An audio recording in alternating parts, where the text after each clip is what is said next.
Hello, and welcome to another exciting episode of the Comic Book Chronicles.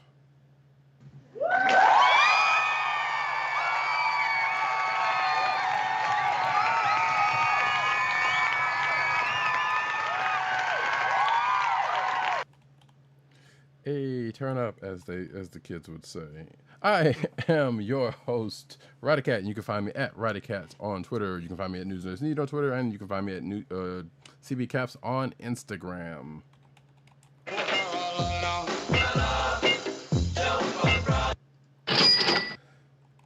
This can't be the only song with Carolina about it. I know we've had this conversation before, but that sound effect that you've heard comes from none other than one Agent underscore 70 our man in Brooklyn. What's going on, everybody? No! Free to Brooklyn! I feel like Agent 70 would love the game Fuser, being a fan of music as he is, but we will have to talk about that one at a later date on another time. But right now, though, this is the Comic Book Chronicles. You can find this here podcast on the Cold Slither Podcast Network. That's cspn.us. Do it today. You can also find this here podcast on your podcast perusal place of choice, whether it be Google Play, Apple iTunes, oh shoot, god dang it, Apple iTunes, aka Apple Podcasts, Spotify, or the Cold Slither Podcast Network's SoundCloud page. There's a little bit of juggling you have to do in these things, and sometimes if you ain't on point, you just ain't on point. But some of that will be dealt with in a few seconds. We record every Thursday night, 9:30ish p.m. The last couple of days, well, it doesn't matter because if you listen to this after the fact, you don't care. And with that, we're going to get into this week's comic books, starting off with Amazing Spider-Man number 52 and 52 LR because they tie so closely, obviously.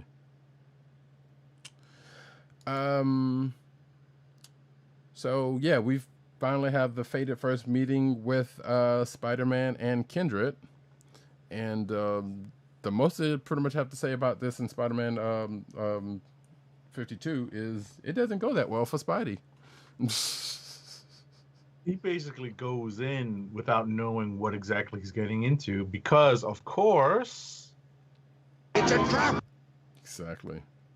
Yeah, kind of goes in half-cocked because, and to be fair, we kind of expected something like this was going to happen because, so he gets to the place where he's supposed to meet Kindred, and there Kindred is with a dinner, a dinner party like situation, unlike, something like another book that we'll talk about a little bit later, but it has some guests of honor, let's just say, from Spidey's past, that causes him to kind of go half cocked, reasonably so, given the situation, and without spoiling that part, at the very least, we won't, we can safely say that part.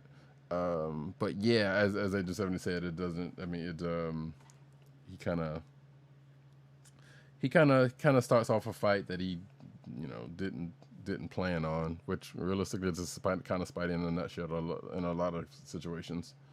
right. And Spidey even acknowledges as much during the issue that he's in over his head and doesn't realize what he's gotten into in his fight against Kindred. He's essentially provoked into this battle, and it's and it's as all and as I said earlier, it's most obviously a trap. This issue is written by Nick Spencer with art by Patrick Gleason and colors by Edgar Delgado. But getting back to the story here, and Spidey's essentially confronted with what Kindred has done to the rest of the Order of the Web, the erstwhile Spider Friends of 2020. And when Spidey sees this, he understands what's been wrought and essentially says, "Hey, leave them alone. It's me you want." And we all know what happens when when someone who's the target of an evil plot says that, at least in this case, he gets exactly what he wants. Pretty much. And again, that's kind of something we kind of expected at this point, because if it didn't go the way we thought it was going to in certain respects, this would be a short event. Probably. But apparently, as we've been to, there's way more to come, despite what happens at the end of this issue. Yeah, this is yet another fake out, as comic book writers and artists are now wont to do. But ultimately, we have seen where Kindred wants to take this, but we all know that there is a next issue, and we also follow this issue up with number 52.LR, Last Remains, that literally comes out right on the heels of this book. Yeah, in so much as at least the part that we didn't get to in 52 is that due to something that Peter does near the end of the issue, the Order of the Web is released from Kindred's hold, and they kind of snap out of their possession while they're on whatever bridge they're wreaking havoc on. And which starts off this issue of the .LR issue of them waking up and like, what's going on? And at the same time, they wake up and try to save people who don't want no part of it. But then Doctor Strange comes along and pretty much saves everybody. Right. And essentially, they snap out of it like in the wake of their own destruction that they've wreaked. So essentially, we cannot blame these good folks who are on this bridge who are like, "Hey, get the hell away from me," because without really seeing the change that we can more clearly see as drawn by Federico Vicentini. This issue is written by Spencer and Matthew Rosenberg, but what we see as a clear reversion to form, these good folks cannot see. And we also see that Doctor Strange enters the fray. And what I love about this is that Federico Vicentini here draws the magical effects straight out of the MCU that Doctor Strange puts up when they're conjuring stuff, that all the wizards in the trained by the Ancient One put up. I don't know if you recognize that. Yeah, I knew it was evoking something. I didn't necessarily go there, but yes. Right. Well, the reason why I say it's most definitely from the MCU is because a good friend of mine, at Boss Jones on Twitter and Instagram, who we jokingly call Dr. Martin Luther Strange when he's dressed up as Doctor Strange at New York Comic Con. But both he and other cosplayers who dress up as Doctor Strange often have either a plastic effect, or I've seen an LED lit up effect that is exactly this symbol. So that's why it looks very familiar to me. But in any event, Doctor Strange, conjures up a way to save all these good folks from all of the havoc wrought by the Order of the Web. And Strange and Black Cat jump in and say, "Hey, Spider-Man's in danger. We need to help. You guys need to jump on board." Meanwhile, Mary Jane is, I won't say in the clutches of, but in the company of one Norman Osborn, and we see where Norman has taken MJ, and he's doing his level best to try to convince her that he is trying to help Spidey and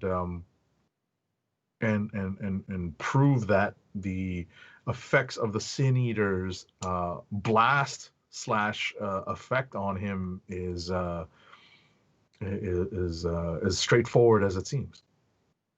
Right, and we also kind of get a sense of, because of what a conversation that Norman had a couple of issues ago. Well, probably was technically quote unquote last issue, being 51 or whatever, or 51 LR, whichever one of those two, that he was going to get some help, trying to reach Harry through a means, and some like me would probably think he meant Peter, based on how he was talking. But this issue is suggesting that it is Mary Jane, which, as we saw in issue, what is it, 51 LR or 51, one of those two, Norman Osborn finds Mary Jane. Weirdly enough, I'm trying to, and again, how the time frame of this is kind of weird, because like the spider folk are wreaking havoc. Norman finds Mary Jane on that self same bridge, presumably, and then whisks her away to wherever they are now in some length of time. And so I don't know I don't know how much of it matters, but it's like, what is the time frame between that happening and the spider folk snapping out of things? It's probably short. That's what seems the most likely. Norman is not a person without means. He definitely is probably able to make his way to whatever safe house he's, or maybe back to Ravencroft, which it's not. It seems that that's not the case. It's more than likely just a safe house or a safe apartment, that Norman has, where both he and Dr. Kafka have holed up in the wake of everything that's happening. The other part of this issue, the other kind of main thrust of this issue, has something to do with the Sin Eater's plot to hunt spiders and to follow someone who's hunting spiders, and everything that he sets into motion to draw out Morlun is a callback to, of all things, Spider Island, which is so long ago now.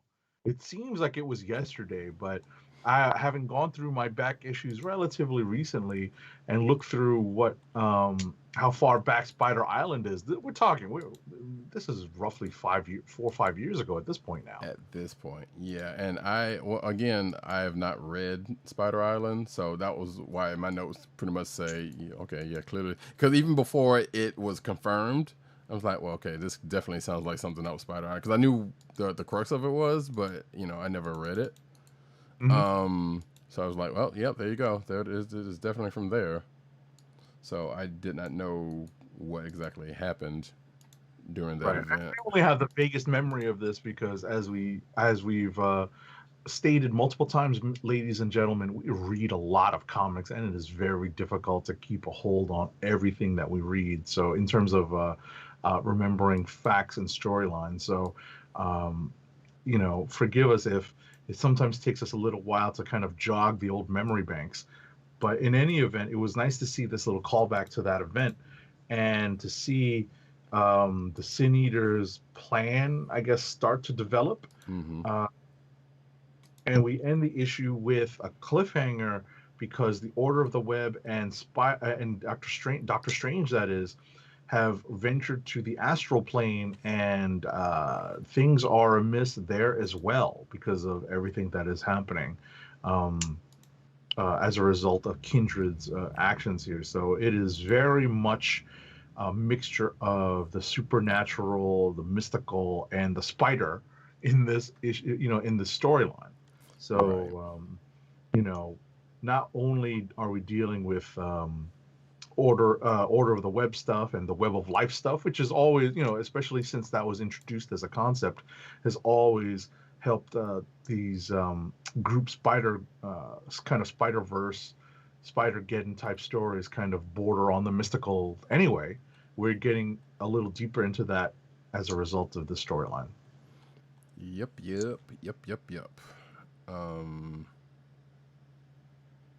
Oh, that's so weird. What's that? Oh, never mind. I was looking at your notes for a second. I was like, what are those letters? And I got it. It's just shorthand. Yeah. I see you. But anyway, that's you can look at the show notes yourself, people, to see what I'm talking about if you're so inclined. So, that being the case, I think we've pretty much washed those issues out. What do you want to go to next? I was about to say we'll stay in order, at least in my notes, and jump to Champions number 2. Okay, sure, we could do that. Right. We are neck deep and very late into Outlawed. Yes.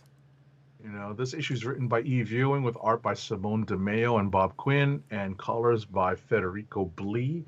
This issue really gave me the worst vibes because we open with the book opens with a several page scene involving some of the champions who were captured by Cradle, and they find themselves in a re-education camp. And if that doesn't send a chill down your spine, especially if you have paid attention to this is obviously an allegory to both things that have happened within our history and things that are happening in current events as we speak.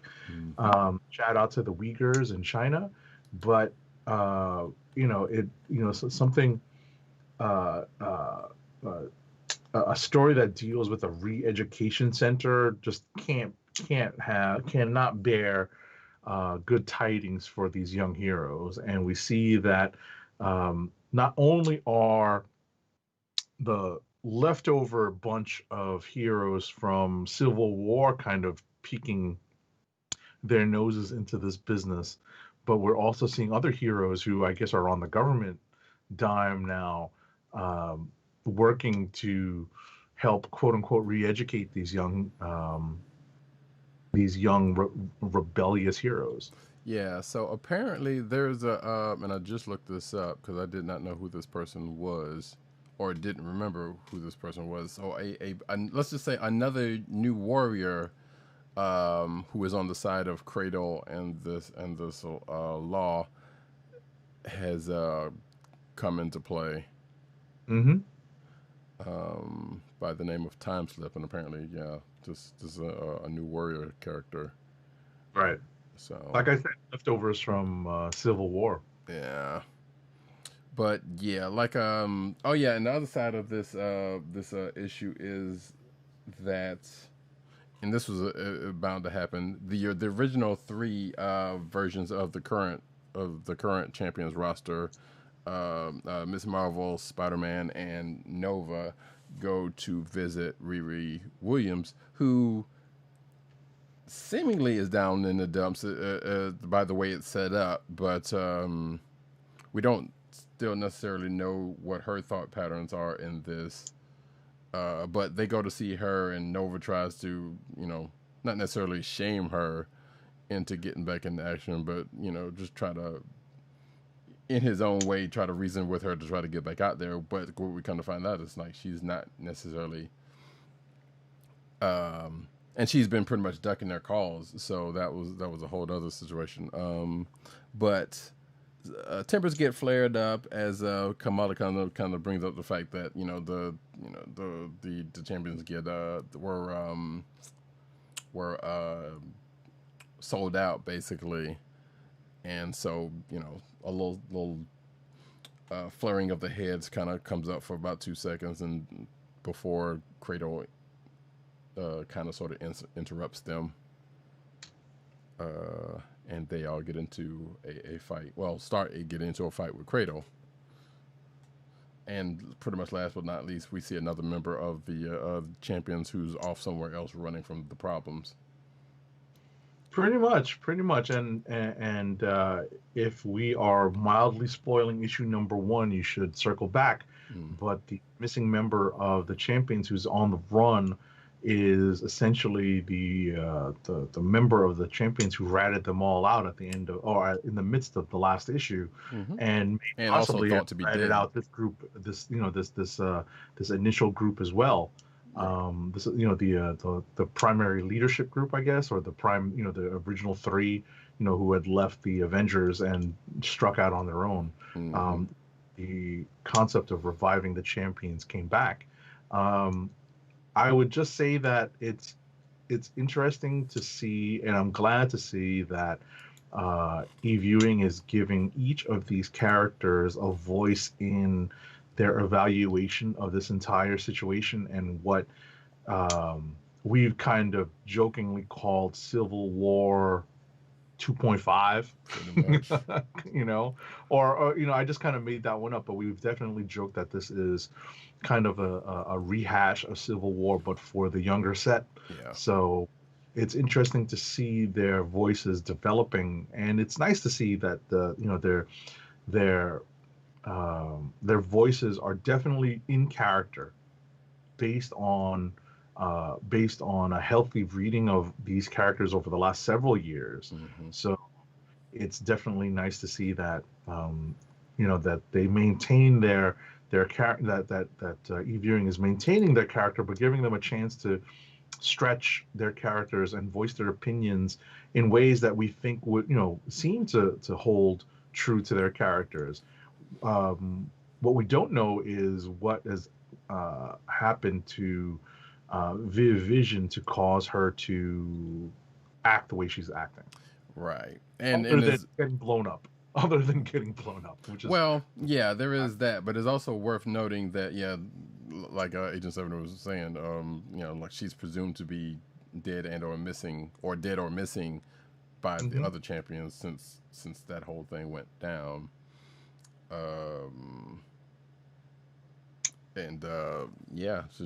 Hopefully we'll get to find out, which brings me to say that I hope Eve Ewing and crew continues to develop their voice and be able to develop their voice long after Outlawed is a thing, because Chambers was a good. We have no idea how long this delayed storyline is supposed to last. Yeah, and because it's still kind of sort of out of order, it's just like it's kind of messing with things. But yeah, I do hope Chambers continues to be a book after this, and I don't hold out hope that it's not going to run into any other events or be affected by it. But especially given King of Black coming up, and I'm pretty sure there's some things have probably been rewritten to either end before that gets into full swing, or it's only a month away. Right. It's only a month. Exactly. It's a month away. So. Or interact in some kind of way to where the whole outlawed thing just kind of gets brushed to the side. I mean, what we're going to see with King in Black, as we've seen in some of the other books that were delayed as a result of the pandemic, things being rewritten, as Roddykat just mentioned. So, if there's any luck involved, we'll see the champions possibly starring or guest starring in some one shots or mini series that don't necessarily cross into the main book, to let this, that would allow this particular storyline to finish. But which is something that we've seen more of from Marvel in recent history when it comes to these kind of crossovers with big events. I mean, we would have seen several more miniseries from that were connected to Empire were it not for the shutdown of publishing during the onset of the pandemic. So maybe we'll see something along those lines for King in Black for Champions. I don't remember seeing that in the solicitations, but I can always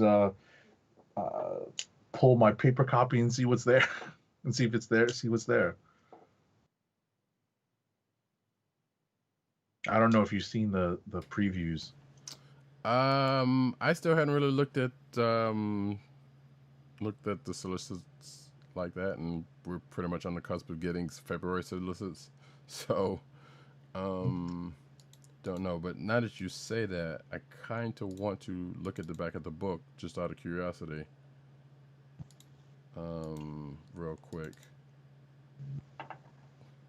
just to see what if they still have that reading order back there.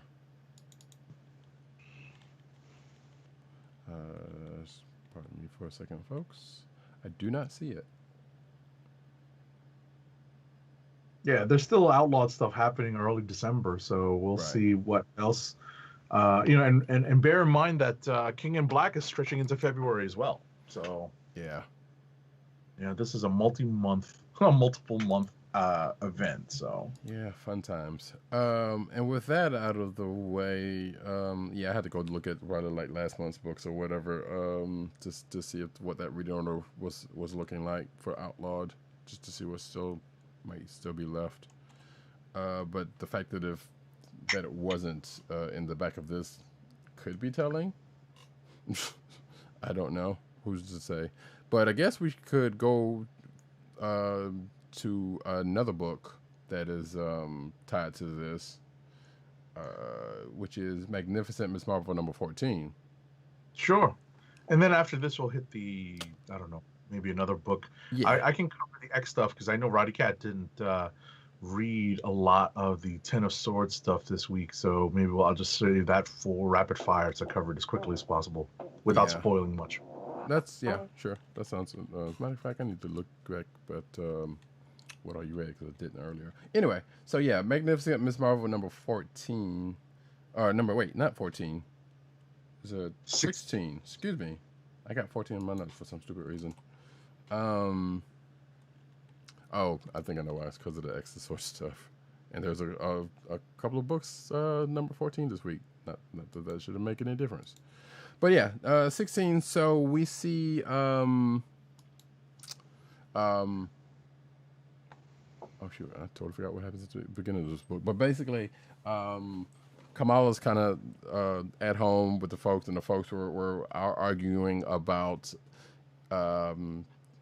Miss Marvel and the whole outlawed situation, which, as she kind of blurts out that Miss Marvel kind of didn't have anything to do with what they were arguing about, and it also gets brought up, which was a thing that I was kind of wondering about, but it also makes sense as to why this didn't happen. Kamala also kind of brings up the fact that it's like, well, some of this, but she basically wanted to go public with the fact that she wasn't down with this Kamala law, and her parents won't let her do it because, as her dad says, that it would paint a target on her back, to which little do they know she already has one as Miss Marvel. So that being the case, and then we kind of go on with her day when she's talking to her friend Nadia and Bruno, and we see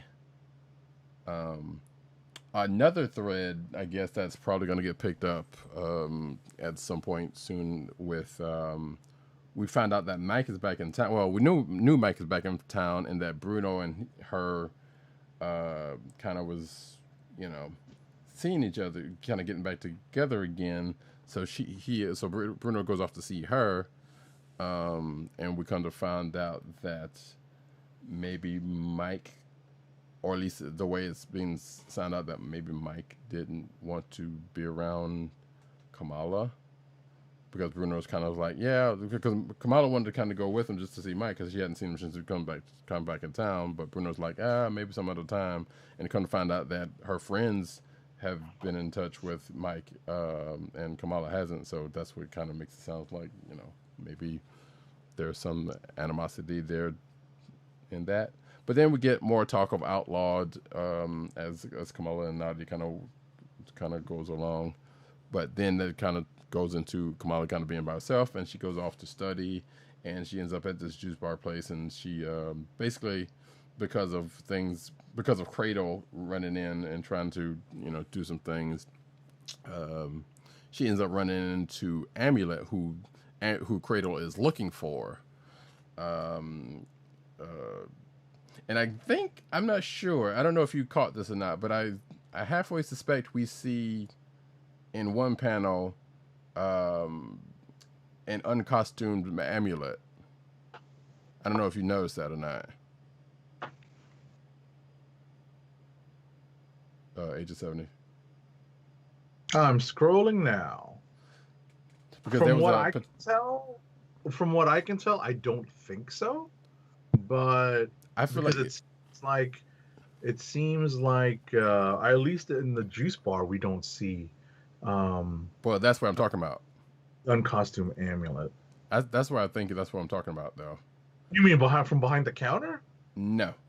No, it's not the gentleman behind the counter. No. It's someone else. Because so there's a point where the juice bar. So she goes into this crowded juice bar and she finally finds a table, and there's a particular panel, like right before she sits down, that might possibly show an uncostumed amulet. I'm only speculating because I don't know because we don't know a whole lot about amulet, but what I can kind of gather, that would kind of fit. Possibly. But it might not be because because of other things that comes out later in the issue. But we don't know that much about this character out that much. But regardless, Amulet and Miss Marvel end up teaming up because he has he's hunting this monster because he has this mission that he has got from his grandmom. Which I'm assuming one of these days we're going to get an origin story for him properly, but it'll probably be a minute for that, I would imagine. But they go off and hunt this thing, and that goes off, without too much of a hitch. And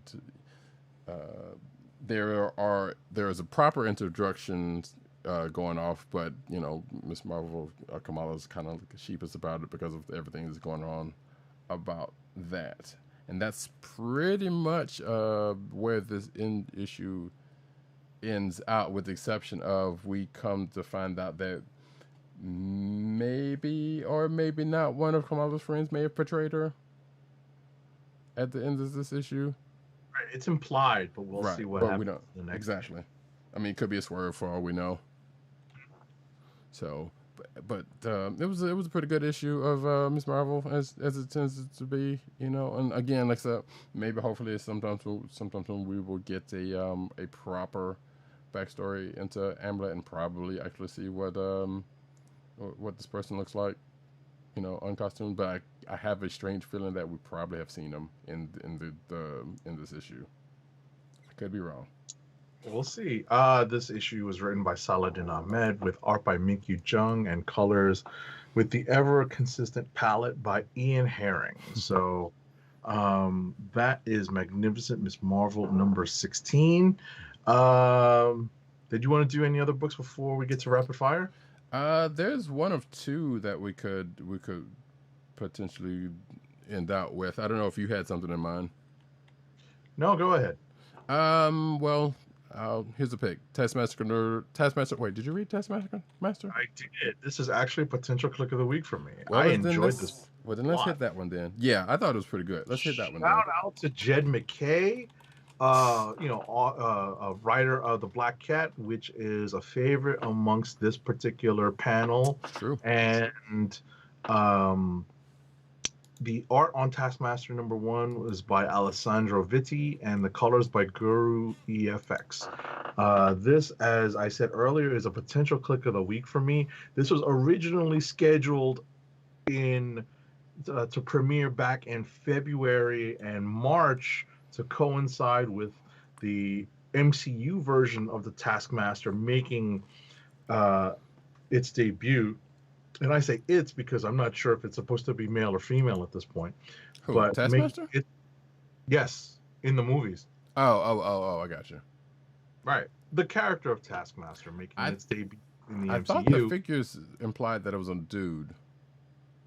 I'm not going to jump in that because... Yeah, I know. Like I said, I'm going off of like some old information, so I don't know. But because at the end of the day, what I would say to that is it's ambiguous at least. So that would be cool if it was a female Taskmaster, though.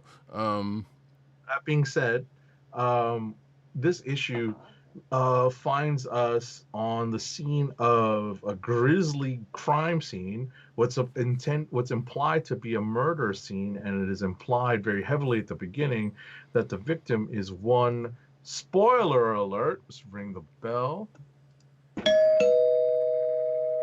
But at the same time, this is also the information in the solicits and in all of the news that led up to the release of this book, in that it's alleged that Maria Hill has been murdered, and early on, the leading suspect is one Taskmaster. We circle to the Taskmaster's current whereabouts, which is literally playing as a ringer in a golf tournament for the Mafia / Magia. So And stop right there. Stop right there, because there's a point to that was like that kind of was. It's a nothing point, but it's kind of funny. As long as you and I both know the Maggie has been around, how is this on the fourth annual tournament? Hey, maybe they picked up golf relatively late in life. I kind of doubt that, but I guess It might be the fourth annual celebrity doubles tournament. Maybe they've had tournaments that didn't have celebrity doubles involved. maybe. So in this case, the celebrity doubles are one Taskmaster and one Bullseye. And it's just high comedy. Like, you can tell, as readers of Jed McKay's work, you could tell this is McKay's work. He shines when it comes to writing some of the witty banter and some of the jokes and creating some of these really offbeat situations where comedy just, comes into play.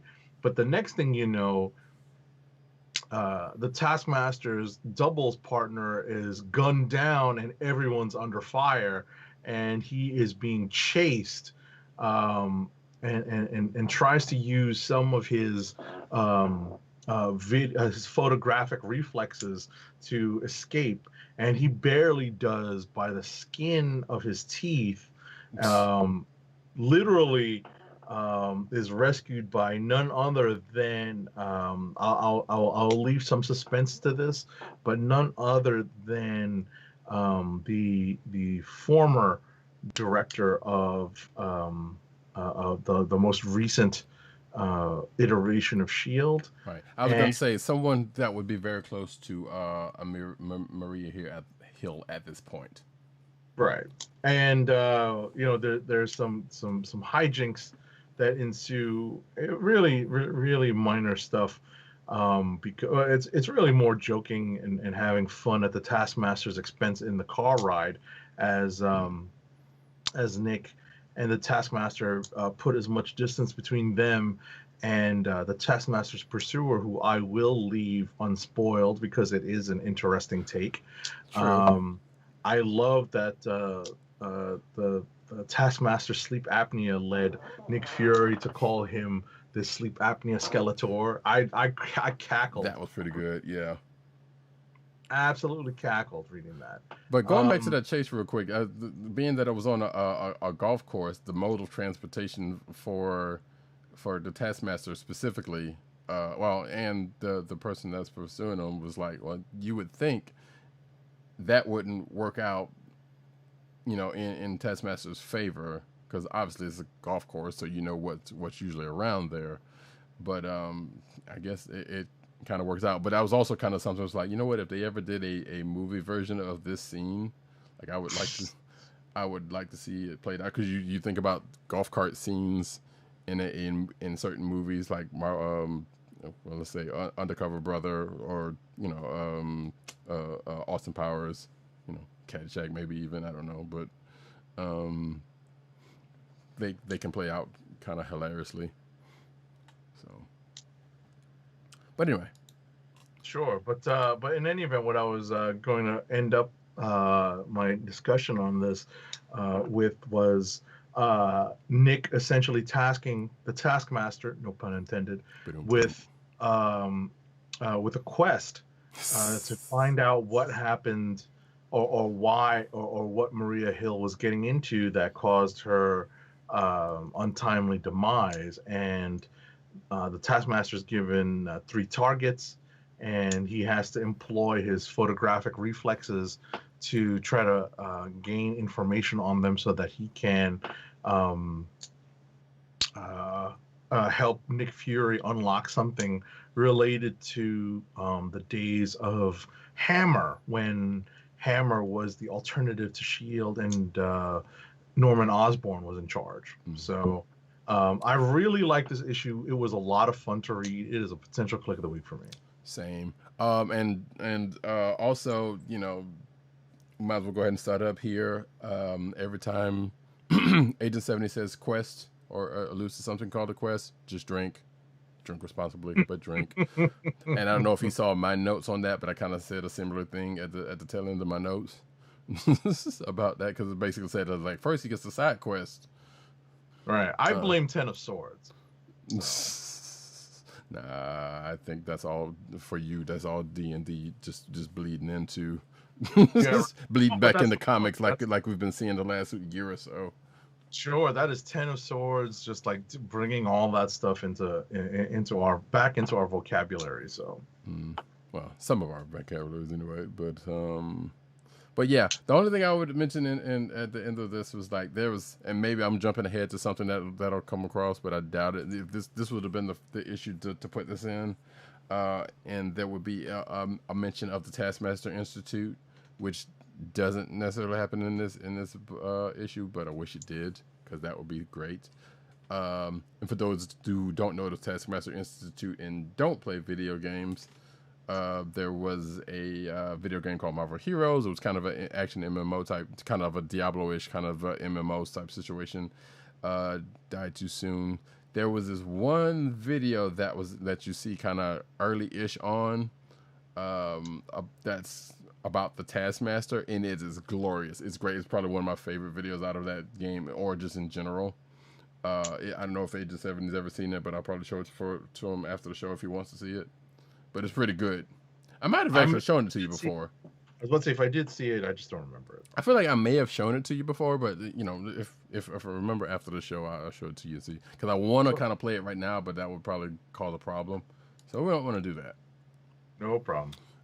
Anyway, that is Taskmaster #1. Yeah, like I said, outside of the fact that something, I guess the one other thing I was going to say is, like, it kind of felt like, because of some of the information that we know, or that we have know of before going into this, I feel like there may not have been some changes, like Agent 70 said earlier, that may or may not have something to do with the Black Widow movie and or, you know, MCU, the MCU timeline, or, you know.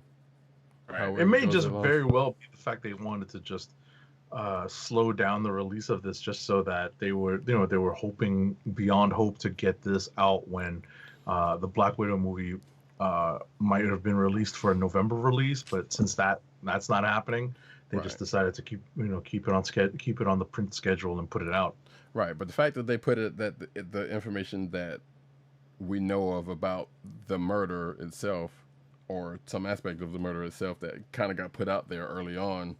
Way early. Yeah, like, I kind of wonder if they had actually made some changes even then about some stuff, but I guess, you know, we don't know that particularly for true.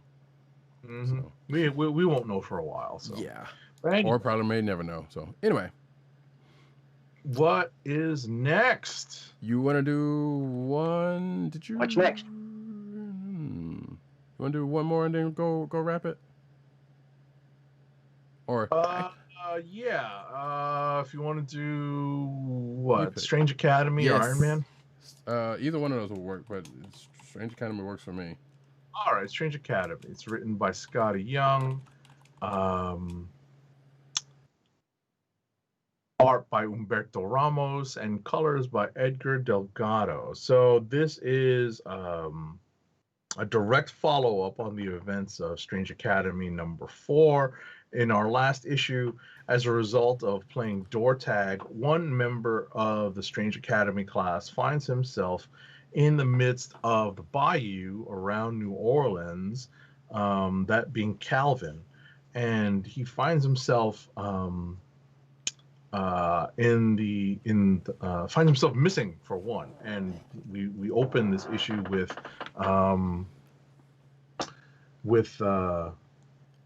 Doctor Strange and Jericho Drumm kind of recounting some of the things that have gone on over the last couple of issues. We open with Jericho Drumm consulting with one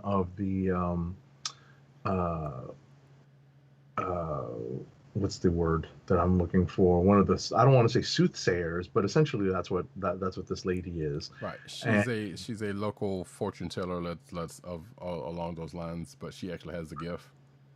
right, so she has been affected by the visit of the Strange Academy class, and she's relaying that to Dr. Voodoo, and both doctors in um, the Strange Academy are trying to figure out what to make of that, as well as dealing with the now missing Calvin.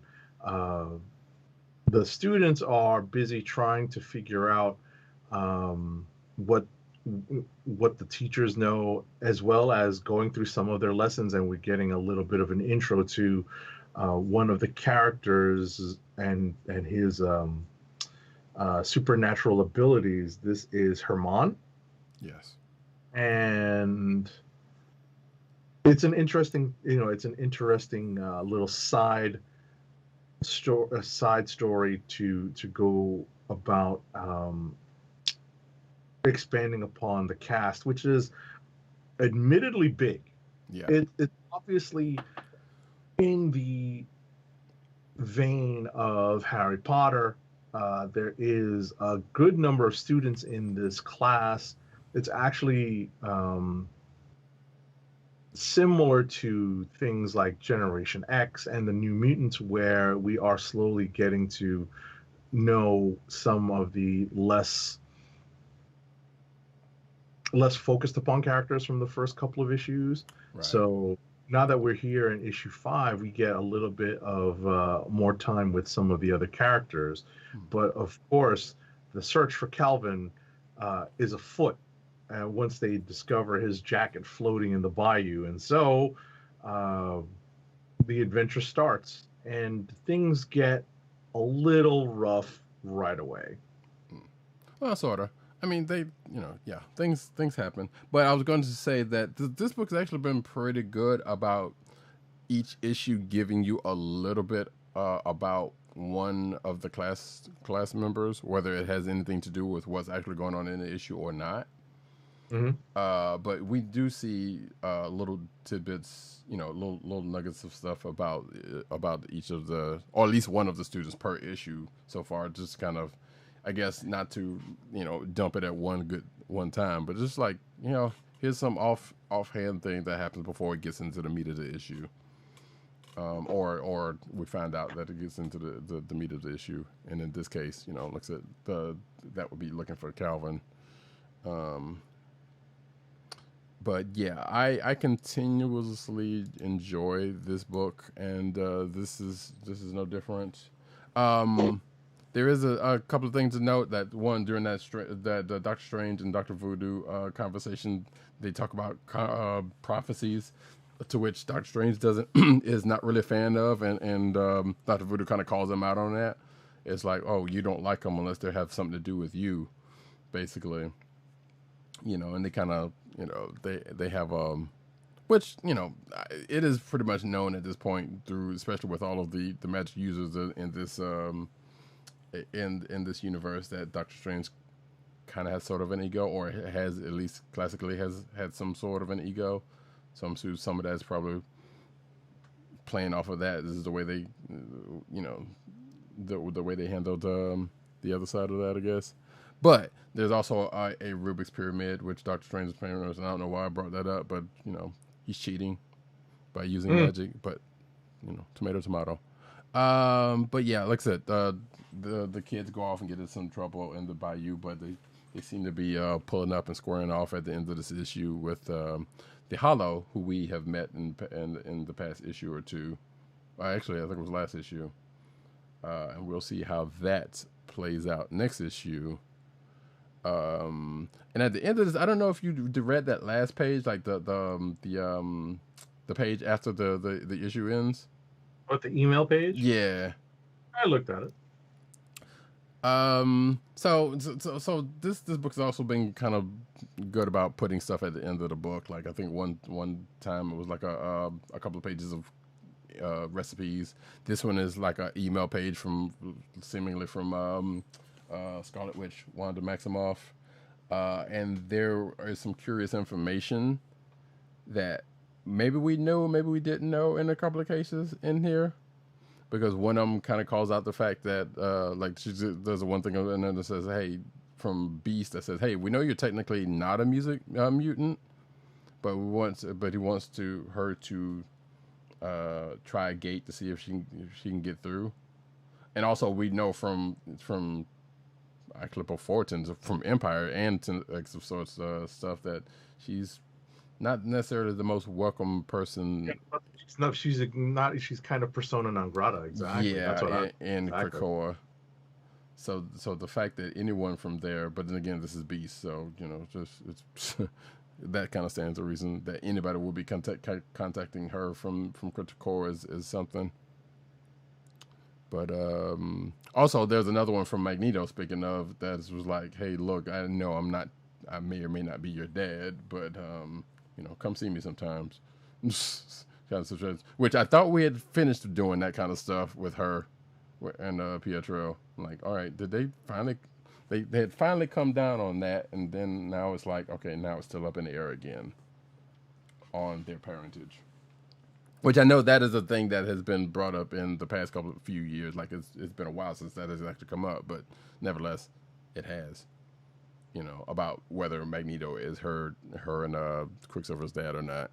So that's just kind of stuff that kind of pointed out to me. I don't even remember what they came down on. So I don't even either. Yeah, like I said, I know it kind of. I think in her particular book, because when she had her series, that's when that stuff came out, and I don't remember where they came down on it. They basically put it out there as like, yeah, Magneto may or may not be their dad. Mm-hmm. But I don't know. I couldn't tell you where they left it, but I do remember that's where that stuff kind of came out, kind of came up at the very least. So, and I don't know if they're going to bring that up, but this was just like a kind of one-off thing, and that was off to the side. But sometimes the way that this universe is connected, sometimes the smallest things end up coming back, in a big way. So. But that being that, and that's Strange Academy, people should be reading this book. It is a good book. Like, yes, it seems like it might be geared towards a younger audience, but I think anybody can pretty much read this, unless you have an aversion to magic. But even then, I think it's a pretty good read. That being said, I guess we can go to, unless you got another book, we can go to Rapid Fire.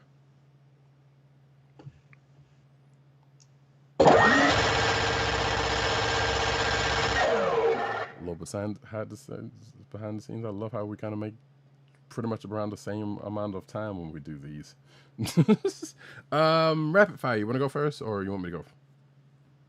I think we have some in common, so let me run through my list. I'll leave the Ten of Swords for last. Okay. Iron Man #3. We get the now reborn Korvac putting his plan into motion while Iron Man is trying to figure out his place in the world. It's it's kind of an existential,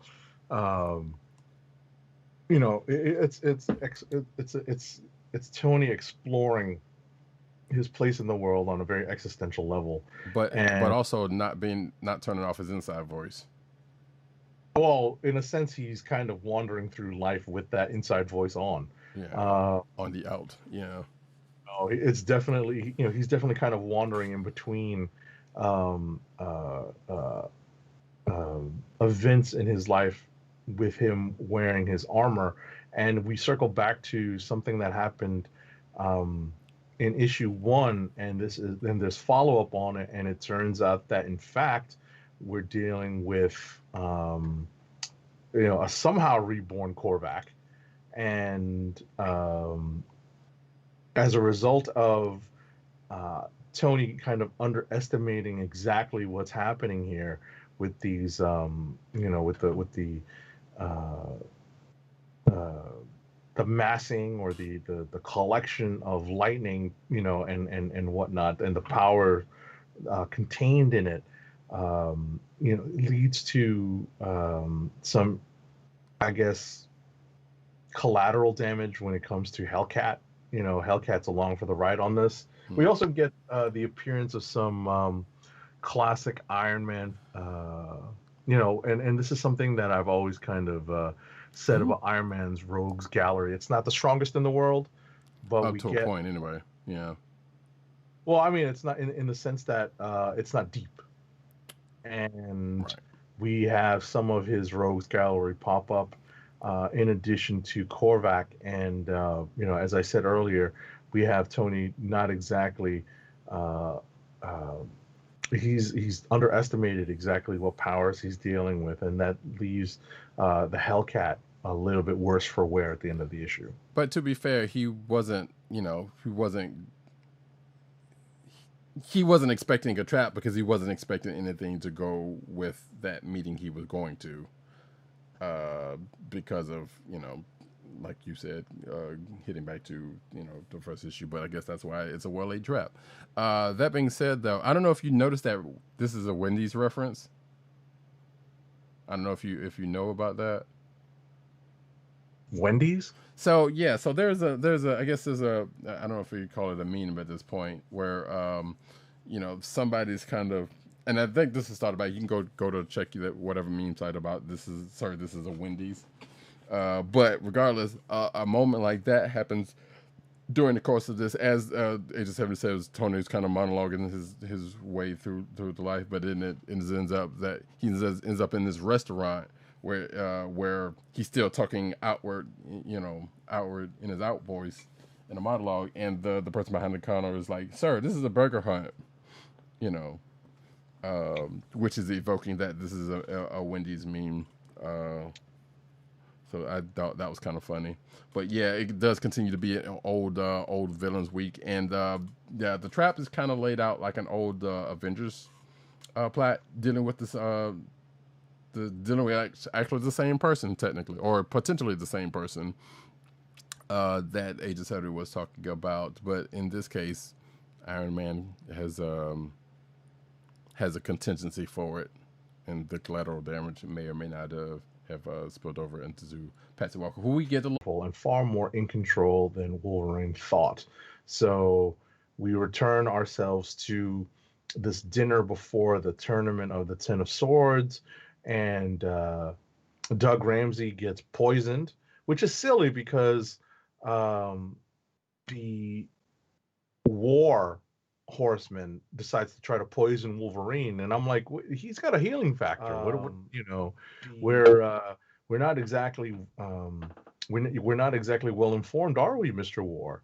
But it turns out that Doug is saved by another person from Morocco, and moving forward, we find out that there are several things going on. Several things going on at the dinner table with more characterization of the Morocco sword champions, that we're not familiar with, and we also get some just really weird food choices made by the folks who work for Saturnine. Just really weird, but very mystical, very magical. There's a little bit of a nice interlude with what is her name? The lady who's unbeaten. Yeah, whose name is kind of escaping me at this point. Actually, wait, I got this thing still open. Iska, the Yes, unbeaten. the unbeaten. Which shout out to I Iska if you know about Iska. I beg your pardon. Iska, don't worry about it. I'll tell you later. It's apparently unimportant. So, at the end of the day, this issue leads us into the first day of battle in the Ten of Swords tournament.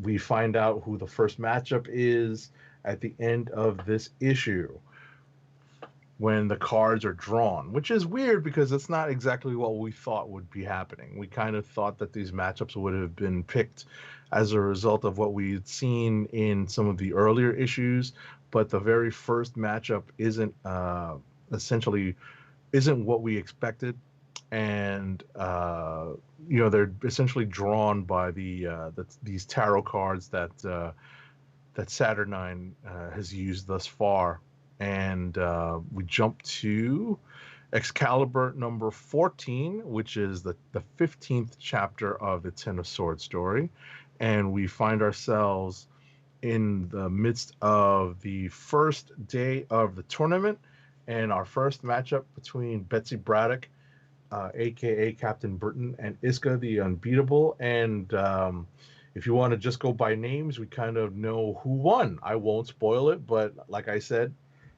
we're going by the names only at this point.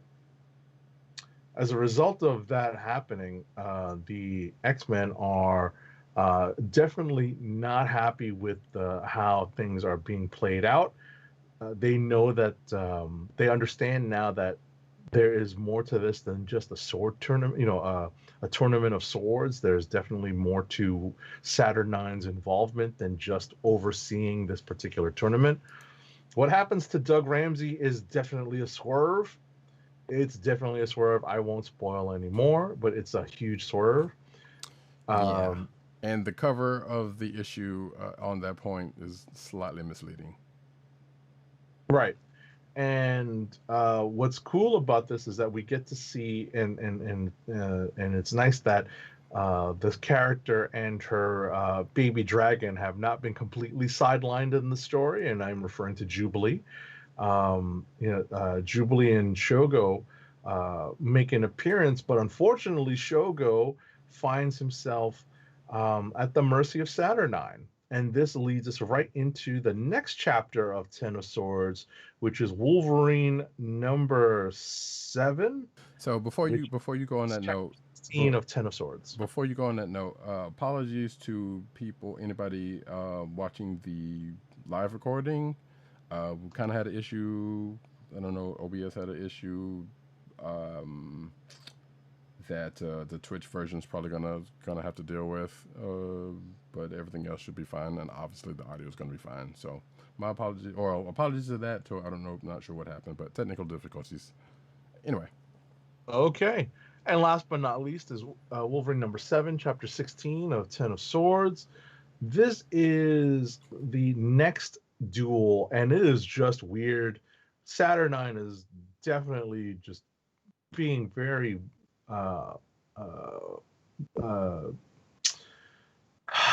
power mad is one way to look at it, because a lot of the rules are being changed on the fly to disadvantage the sword bearers of Krakoa, but at the same time, points are being awarded left and right. She's kind of pulling a Dumbledore at the end of Harry Potter and the Sorcerer's Stone.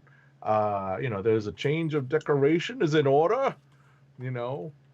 5 points for a masterful game of chess and whatnot. That's essentially what Saturnine is pulling here as a result of some of these non-traditional matchups, and exactly what I said earlier. They're not exactly duels in the sense of sword bearers taking it out, dueling each other. We are not getting that at all in this. So it is very much offbeat. There are some offbeat results at the end of this issue, but we find ourselves at the end of this, and this is a minor spoiler, with the Arakoans ahead of Krakoa.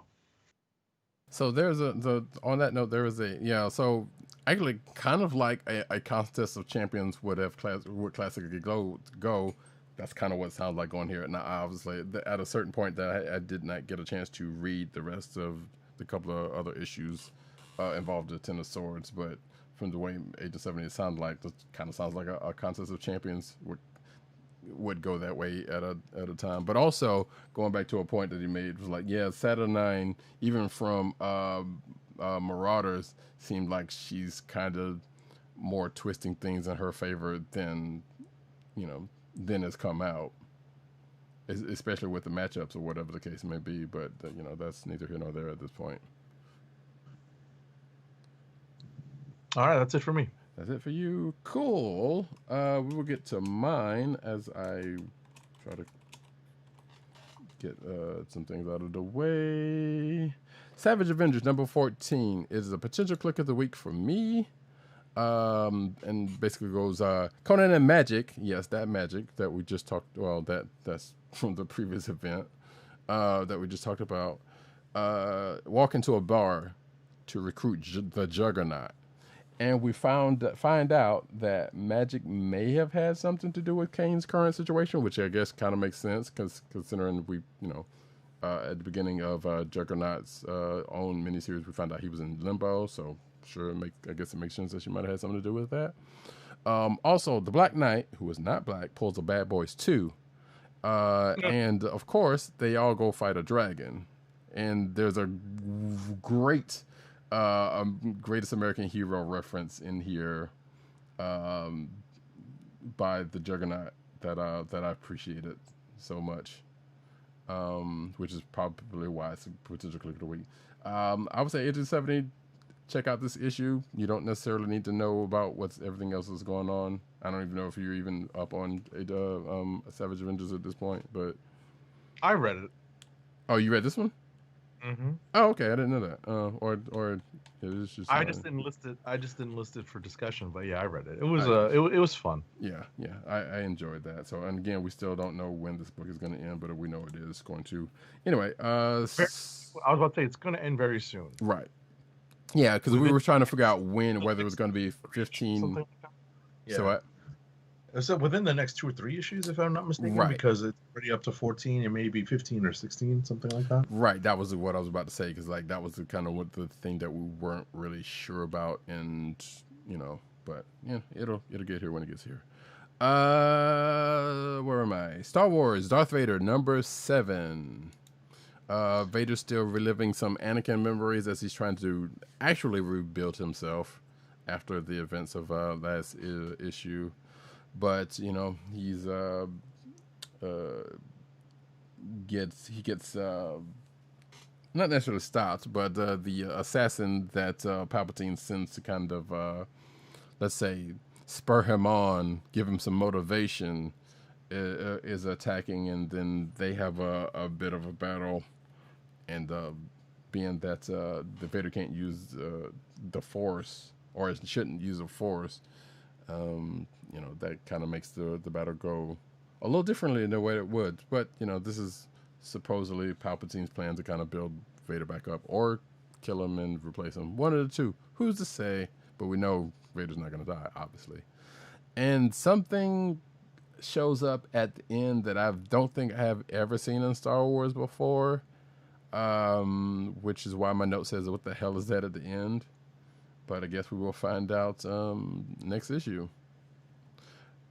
Injustice Year Zero, number 10. So Lois gets some important news. Superman is helping out Barry chase a Joker-possessed Jay Garrick after an attack on a Wildcat. And yes, it ends as badly as it sounds. And last but not least, G.I. Joe number 10. The Baroness. Enough said, but not really. So the Baroness does kind of show up at the beginning of this to chastise Dr. Mindbender for reasons, but whatever.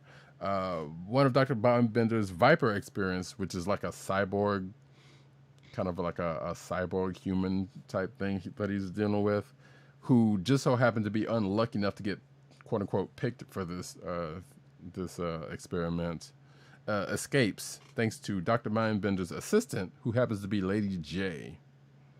And it looks like this is set up for another G.I. Joe miniseries or something that's going to come out by the end of this issue's sake. But yeah, that's it. All righty, clicks of the week. Yep. And actually, we already have 2 clicks of the week. And I guess, well, no, I was about to say something about the picks, but I don't know anything about them, except for the fact that Dirt's is Hawkman number 29. And I don't think he didn't give any notes on that. and which is kind of a surprise to me. I don't know why, but Tim's is Punchline number 1. Hey, you must have liked it. I guess so. I mean, yeah. I mean, that kind of goes without saying, unless I was like the only one he's read this week, which I doubt. But I mean, you never know. Yeah. But must have liked it. Yeah, and I don't know. My problems with Punchline is kind of indicative of the thing, but we don't have to go into it because it's irrelevant. Do you have yours? Yeah, I'm gonna go with Taskmaster number 1. It was probably the most enjoyable read I had this week because, as I said earlier, they're doing an excellent job of making Saturnine a very annoying character, one that you want to see bad things happen to. So, having read that, having read this series, this crossover series for a while now. Part of me is just waiting for a comeuppance, but who knows if we'll see one. So we'll, yeah, we'll see something. I suspect, and probably might not be in the way that we would believe it should be, but we'll see. But Taskmaster number 1 was pretty fun. Thanks to Jed McKay on that one. Agreed. And for myself, I might actually have to go with that Savage Avengers, even though it's something as little as a reference to an old '80s TV show. But the way it played out in the course of that issue was pretty good, and I mean the issue itself was actually pretty good itself. But Savage Avengers is what it is as a book. So yeah, those are our clicks of the week. So you got an ad read for us. Yeah, our first ad read of the night is for Wink, because we could all still use a drink. It's your personalized wine club. Wink is a world of wine delivered right to your door. From rosé to Cabernet to Torronté, Wink has over 100 styles of wine to discover.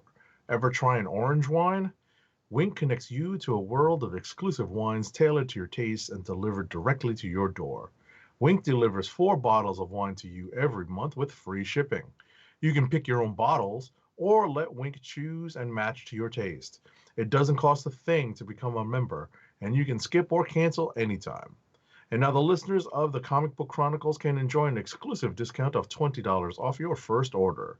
To place your first order with $20 off and to help keep our show free for you, go to our network website at cspn.us/wink. That's cspn.us/WINC. Wink wines through CSPN. Do it today. And now we get into the news.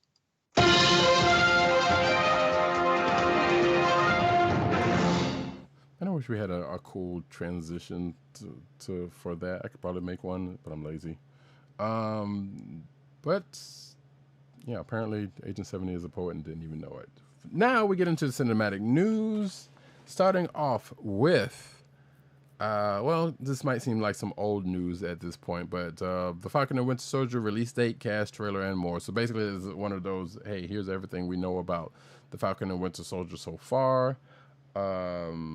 In this article, we don't still have a confirmed release date, but if you are still, curious about everything that there is to know about what we do know about that show going so far, you can check this article out. Next up. Alrighty, it was revealed in Entertainment Weekly's cover story of the premiere of the MCU series WandaVision that WandaVision episode 1 was filmed in black and white in front of a studio audience, in front of a live studio audience, as a love letter to the golden age of television. And as soon as I saw that, I was like, okay, I'm expecting them to say that it'd be just like the old 70s show used to do. It was like, this show was filmed in front of a live studio audience, or whatever, 70s, 80s shows that did that. So I'm expecting to see that when that ever happens. Next up, though, speaking of WandaVision, Tiona Paris on her upcoming role as Monica Rambeau in Marvel Studios' WandaVision. So this is on an article from Marvel.com. which is an interview with Tiana Paris, who is playing Monica Rambeau, obviously, and you know how she feels about it. And you should check it out. It's a pretty good read. Next up. All right. Contrary to what we had thought, WandaVision is not going to premiere on Disney Plus in 2020. Instead, the upcoming MCU series, which will officially launch Phase 4 of the Marvel Studios' shared comic book universe, is actually heading for a premiere date of January 15th, 2021. So we've got a few months to wait. But it is nice that we now have an announcement. To go with the announcement, the streaming service revealed 4 new images that further highlight the genre-hopping nature of the show. Okay. Yeah, it's pretty much only 2 months from now, like almost 2 months to the date from today. Granted, it's the 12th, but you know what I'm saying. Really looking forward to it because that's going to be a weird ass show. But speaking of some other MCU news, Tom Holland shares first photos from Spider-Man 3. So yeah, Tom Holland took to well, actually it wasn't Tom Holland, but this like hang on a second, does this come from yeah, so it says here Peter Parker himself, Tom Holland, shared first official image from the set, but it's from Sony Pictures Twitter account. As you can see if you're watching the video, it is Tom Holland in full costume wearing another mask. So he's wearing 2 masks. In fact, I believe it says so down here. I don't know if it doesn't say it in here. Oh yeah, it does say in the Twitter link. It says here, wear a mask. I'm wearing 2. Repost from Tom Holland. So just yeah, they basically posted it from Tom Holland's Twitter account. So there you go, folks. First images from Spider-Man 3. And he can wear a mask or 2. Why can't you?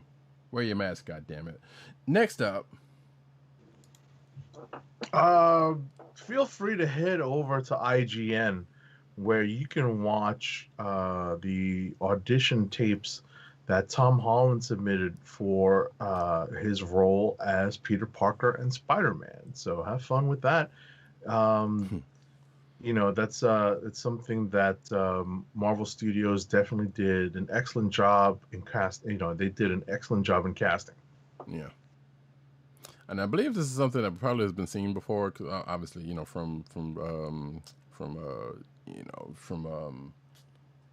deleted scenes, you know, behind the scenes stuff, and on DVDs or whatnot. But hey, it's always good to revisit. Next up, though, Scarlett Johansson confirms that Black Widow will tell the story of what happened in Budapest. Finally, 30 years later, the truth can be told. And slightly being a little facetious about that, but you know, Avengers is a long time ago, folks. when that was brought up. So apparently, let's see, ever since Black Widow and Hawkeye brought up Budapest, and the Avengers fans have wondered what the story is entailed. In a conversation with Hawkeye Black Eye compared to the Battle of New York. Y'all know this happened.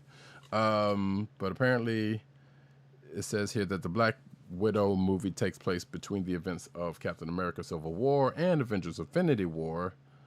And fans have assumed that Budapest would be involved in some way, which is true. Well, Scarlett Johansson has confirmed that in Marvel's Black Widow, the official movie special book, that the film will in fact tell us what happened on that mission, which I almost suspect that probably has the most to do with Taskmaster, if I'm a betting man. Quote here, we all agreed that we had to find out what happened in Budapest. That started out as this throwaway line which John Whedon threw away in Marvel's Avengers as a funny moment between Hawkeye and Widow. That's Clint and Natasha talking about their history. And you get a fun little Easter egg for fans to theorize about. We thought that if we don't go back to Budapest and find out what really happened there, people will feel unsatisfied. I wonder what did happen there. So yeah, and then she kind of goes on and talk about how it fits into what she's going through, which we won't get into, but there you go. Next up, scientists have discovered a, quote, hell planet an infernal exoplanet covered in oceans of lava and where it rains rocks. Basically, it's Mustafar from Star Wars, the lava planet where Darth Vader lives and essentially was created. Designated K2-141b and located 200 light years from us, the Earth-sized hellhole is among the most extreme exoplanets. Scientists have found lava planets are like this because they orbit so close to their host star. My hope is that there is some high ground there, just like Mustafar. And yeah, and speaking of that, I did love the when I saw the tweet of this from IGN. It was like, yeah, the scientists have found this lava planet, but don't tell Anakin about the high ground. So, of course, that was going to happen.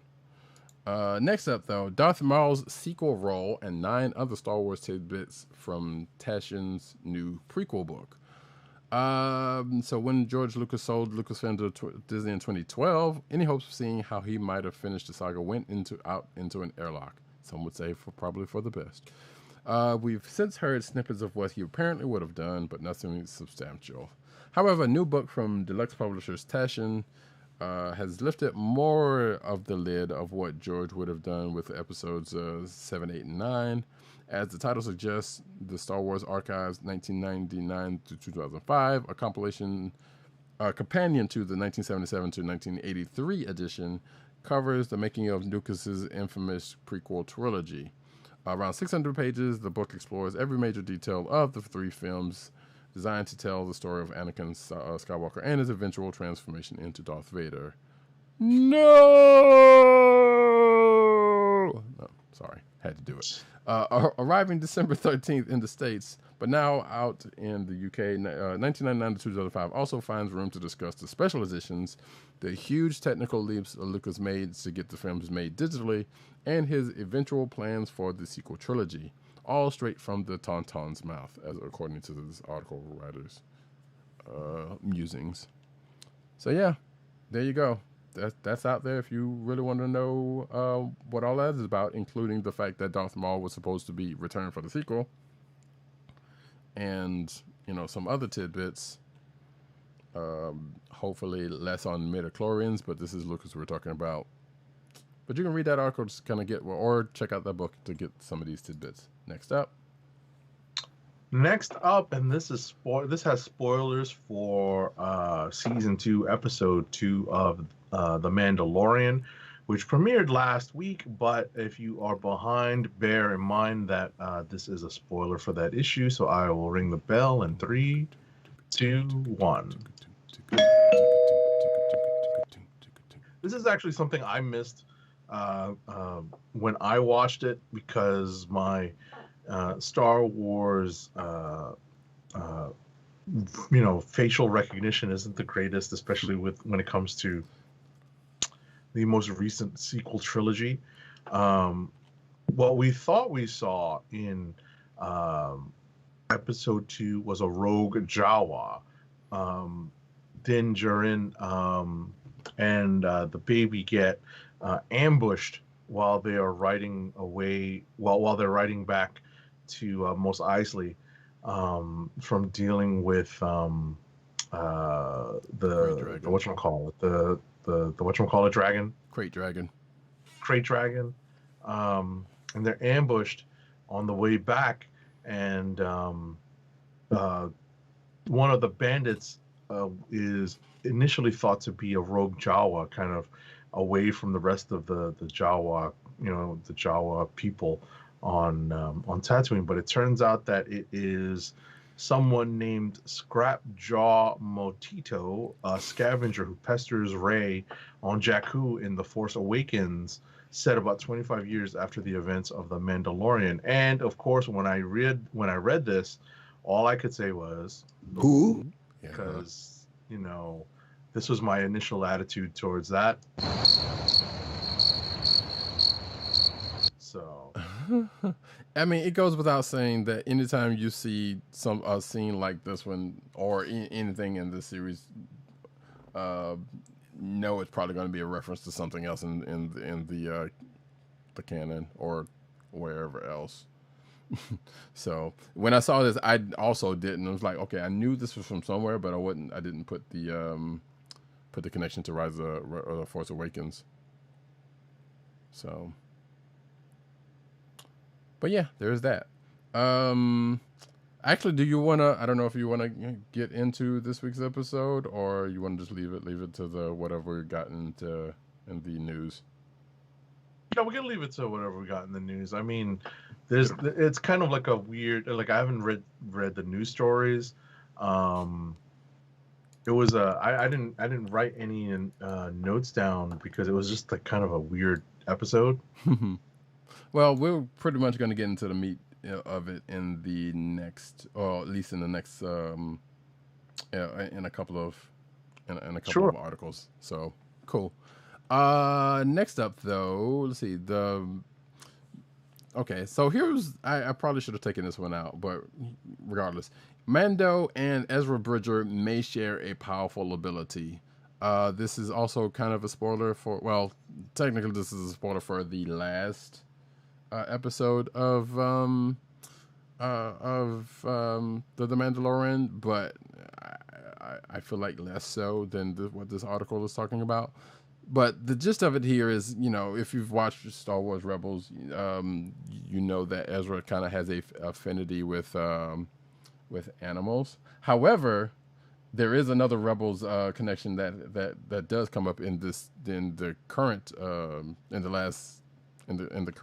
issue episode that just happened, which we'll get into in a minute. Now that I think about it, but basically, yeah, this article is postulating that the Mandalorians and Jaren may also share that affinity with animals, which I don't necessarily. Well, I guess it's kind of true, but we saw probably more of that in the first season, in a certain respect, than in this episode that they're talking about. And we'll just leave it at that. Next up. Alrighty, this is something that we discussed earlier, but there is an article over at CBR that goes a little bit further in depth on how the Mandalorian created the Tusken Raiders' own sign language. Deaf Tusken Raider actor Troy Kotzer goes on to explain how he helped develop the Sand People's unique sign language for the Mandalorian. They did it as an effort to flesh out the world of the Sand People, and as we said earlier, the plan was already in place to have a deaf actor help develop the sign language and culture of the Tusken Raiders, and play their lead scout. This was thanks in part to a hearing person on the creative team knowing sign language and seeing an opportunity. As far as crafting the specific form of communication, Kotzer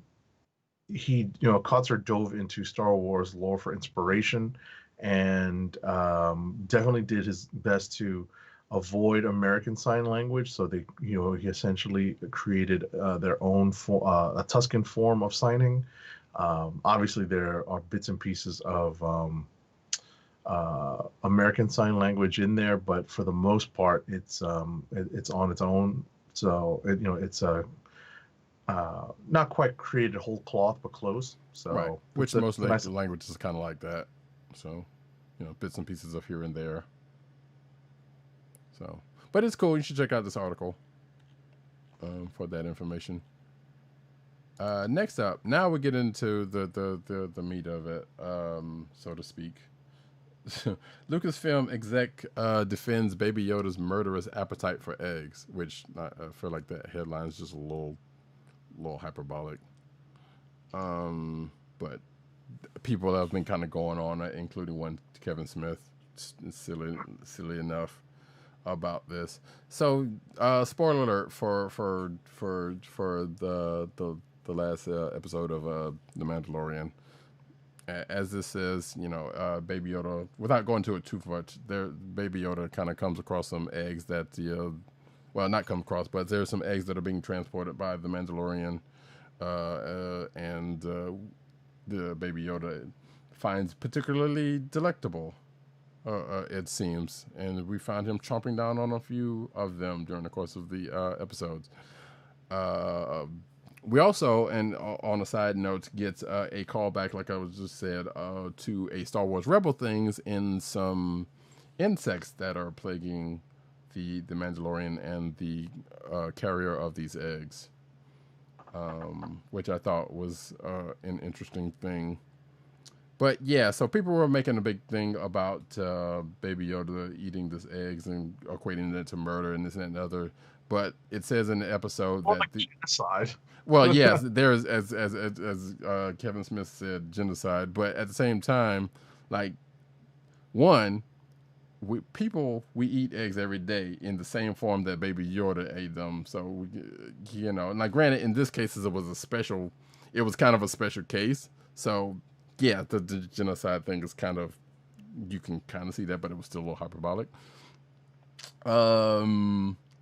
Nevertheless, it was slightly amusing and apparently horrifying, quote unquote, horrifying to people that Baby Yoda was doing this. And Lucasfilm, or at least someone from, I don't know who this person is. Hold on, what is his name? Lucas creative art manager Phil Zostak chimed in on the matter. So basically, he just says, for the record, Chapter 10 of The Mandalorian makes it clear that the Frog Lady's eggs are unfertilized, just like the chicken eggs many of us enjoy.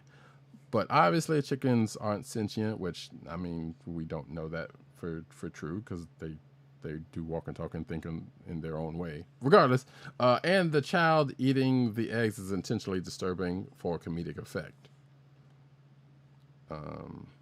So yeah, that's the big hubbub about that. If you have not seen it on the Twitters.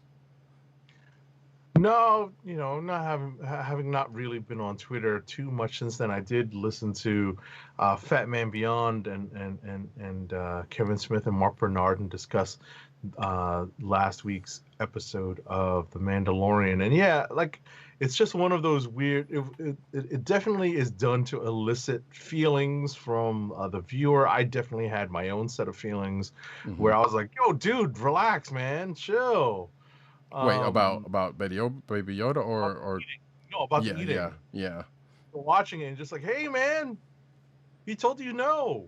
So yeah, but when does that ever stop them? it just made me laugh. I was kind of like, all right, I get it. You know? It was like, oh man, these things are like, hey, what do you want me to do? I'm only 50.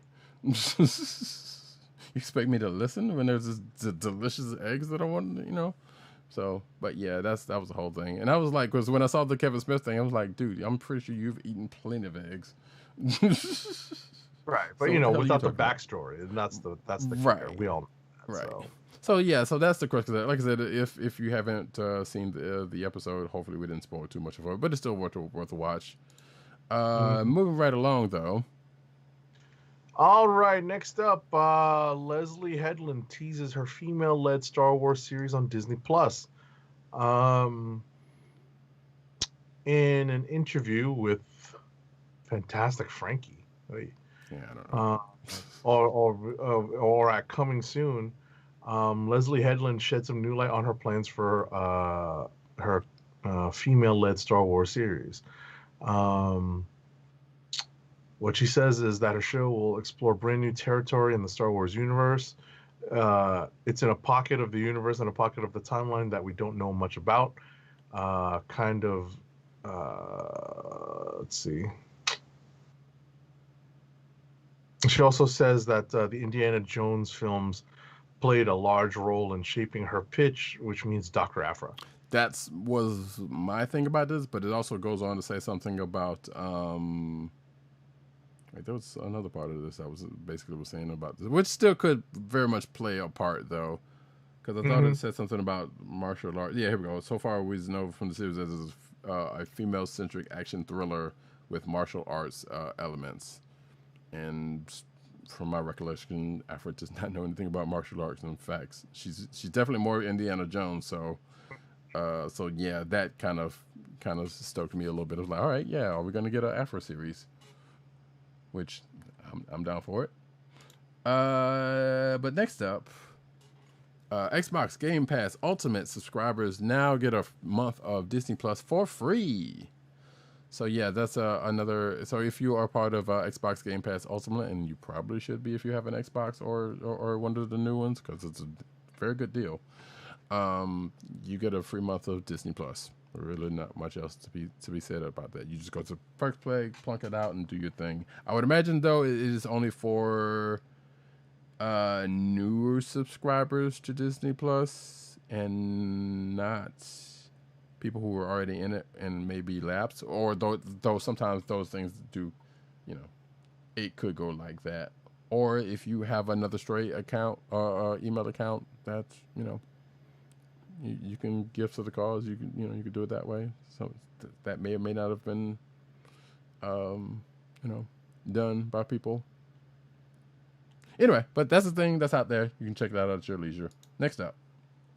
All right, next up, you can head over to Screen Rant, which has a behind-the-scenes video of Haley Atwell goofing off on the set of Mission Impossible 7, that is.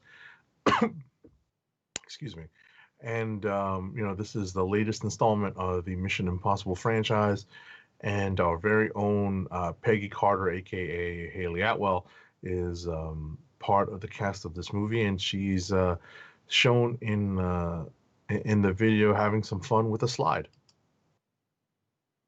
Indeed. I weirdly like those Mission Impossible movies. I don't know why. I mean, it's kind of likened to Fast and the Furious for me, in that it's like, okay, this is a series that's just kind of, at least it's kind of based in a thing that was a thing.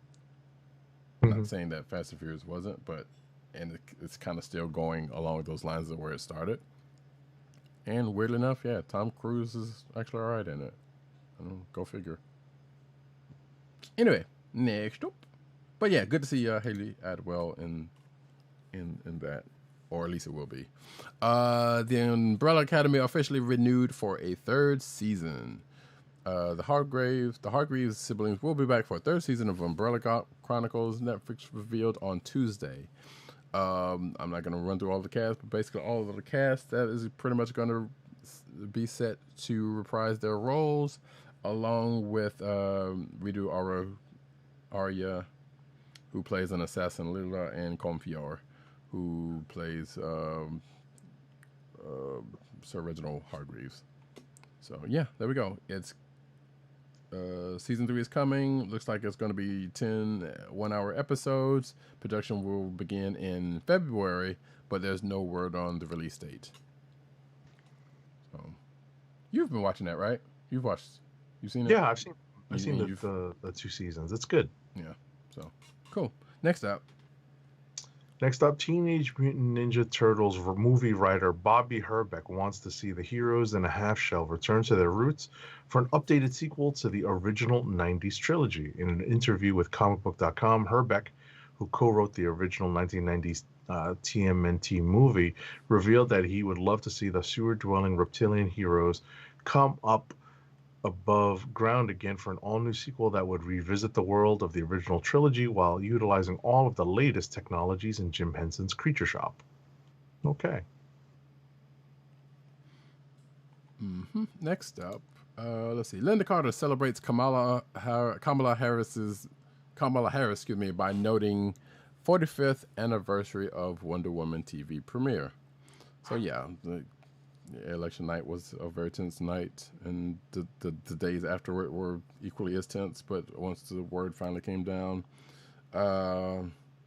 which should not have taken as long, but regardless, Linda Carter on Saturday celebrated the Joe Biden and Kamala Harris projected presidential victory by noting it was a special day for a couple of reasons. The 2020 election was called Saturday morning after multiple grueling days of vote tallying. The Wonder Woman actress had expressed her support for Biden-Harris campaign many times via social media in the lead up to the election, and was among those in Hollywood who shared their relation on Saturday with a special note, which goes, on this day, 45 years ago, I appeared on television as Wonder Woman for the very first time. I am honored to be a part of this legacy and everything it represents, and so thrilled to celebrate the power of women on such an auspicious day, she wrote in a tweet that included a clip from the show. So, yeah. Cool. Next up. All righty. Arrow co-creator Mark Guggenheim is auctioning off a copy of the script for Crisis on Infinite Earths Part 4, the TV show, signed by Grant Gustin, who plays Barry Allen, of course, on the small screen as part of the CW's Arrowverse, and Ezra Miller, who plays Barry Allen, the Flash, on the big screen as part of the DC Extended Universe. Proceeds are going to benefit the Senate campaigns of Georgia Democrats Raphael Warnock and John Ossoff in their runoff elections. For some strange reason, I'm still got the Mandalorian theme in my head, but that's fine. Zack Snyder reveals first look at the Martian Manhunter in Justice League. Excuse me. So Zack Snyder's Justice League, aka the Snyder Cut, is heading our way. So 2021. So far, there's been a trailer, but speaking to the Nerd Queens and reported by Screen Rant, where did these things come from? Snyder revealed a drawing of Martian Manhunter on his phone. Although Snyder has previously shared a storyboard of the moment Martian Manhunter was set to be revealed in his cut of Justice League, this is the best look yet at the design of the alien, except for it's on a phone on a webcam video, so that's not necessarily true. Snyder didn't give much away, calling it a little tease and adding that it's pretty low res and just a drawing. So, okay, next. All right, next up,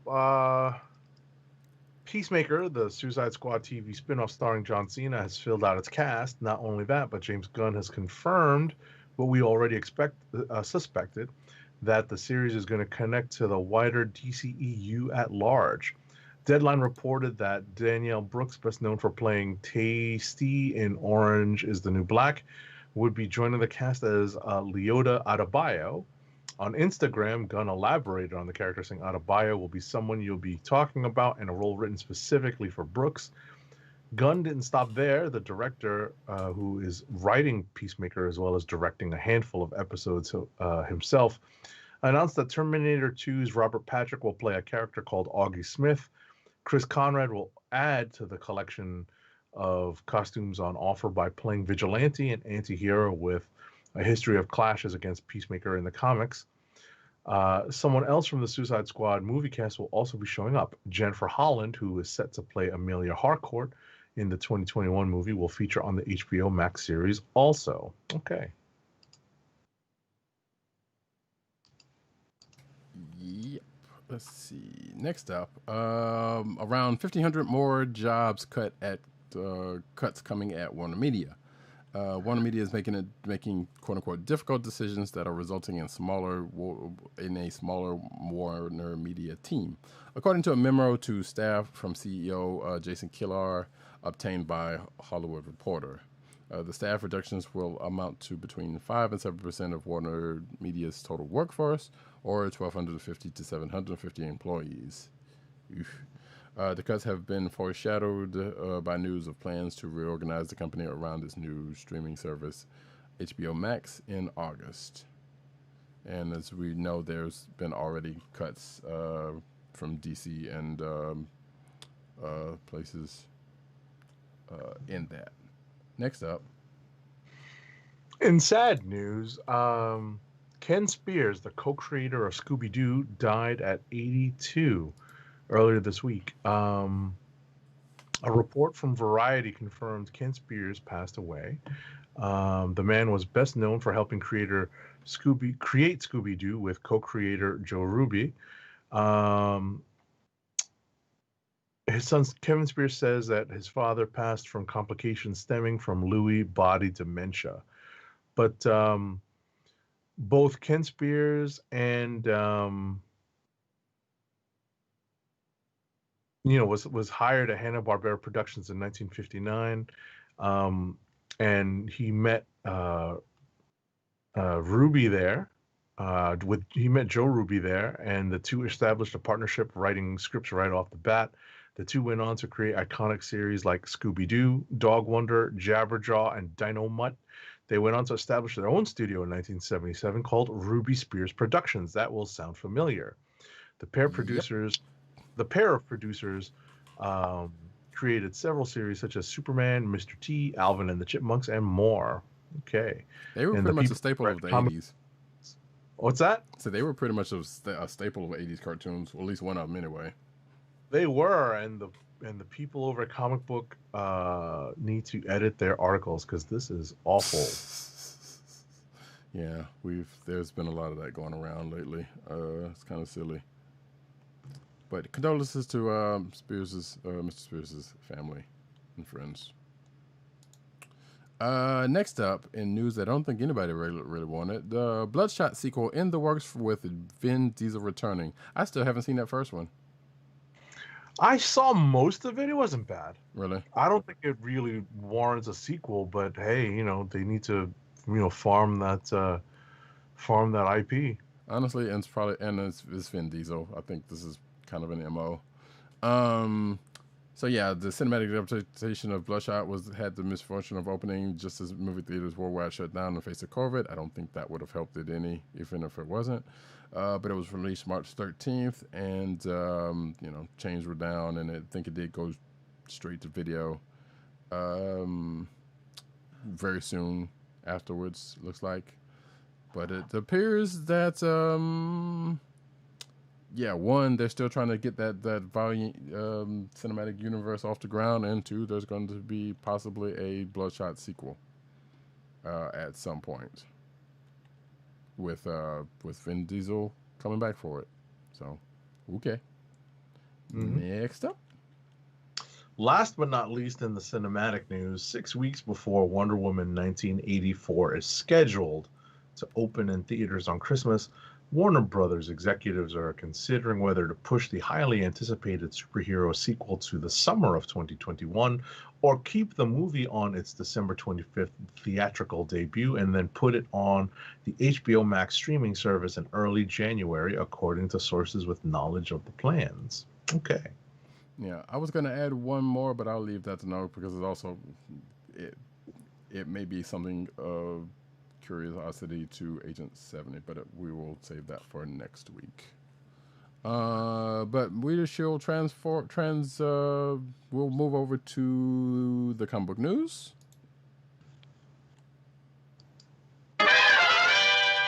And we'll start off by saying something I probably should have said earlier in the program, is that happy belated Veterans Day to all those who served. Our hats off to you. We start off with the comic book news with recognizing comic book creators that have served in the military.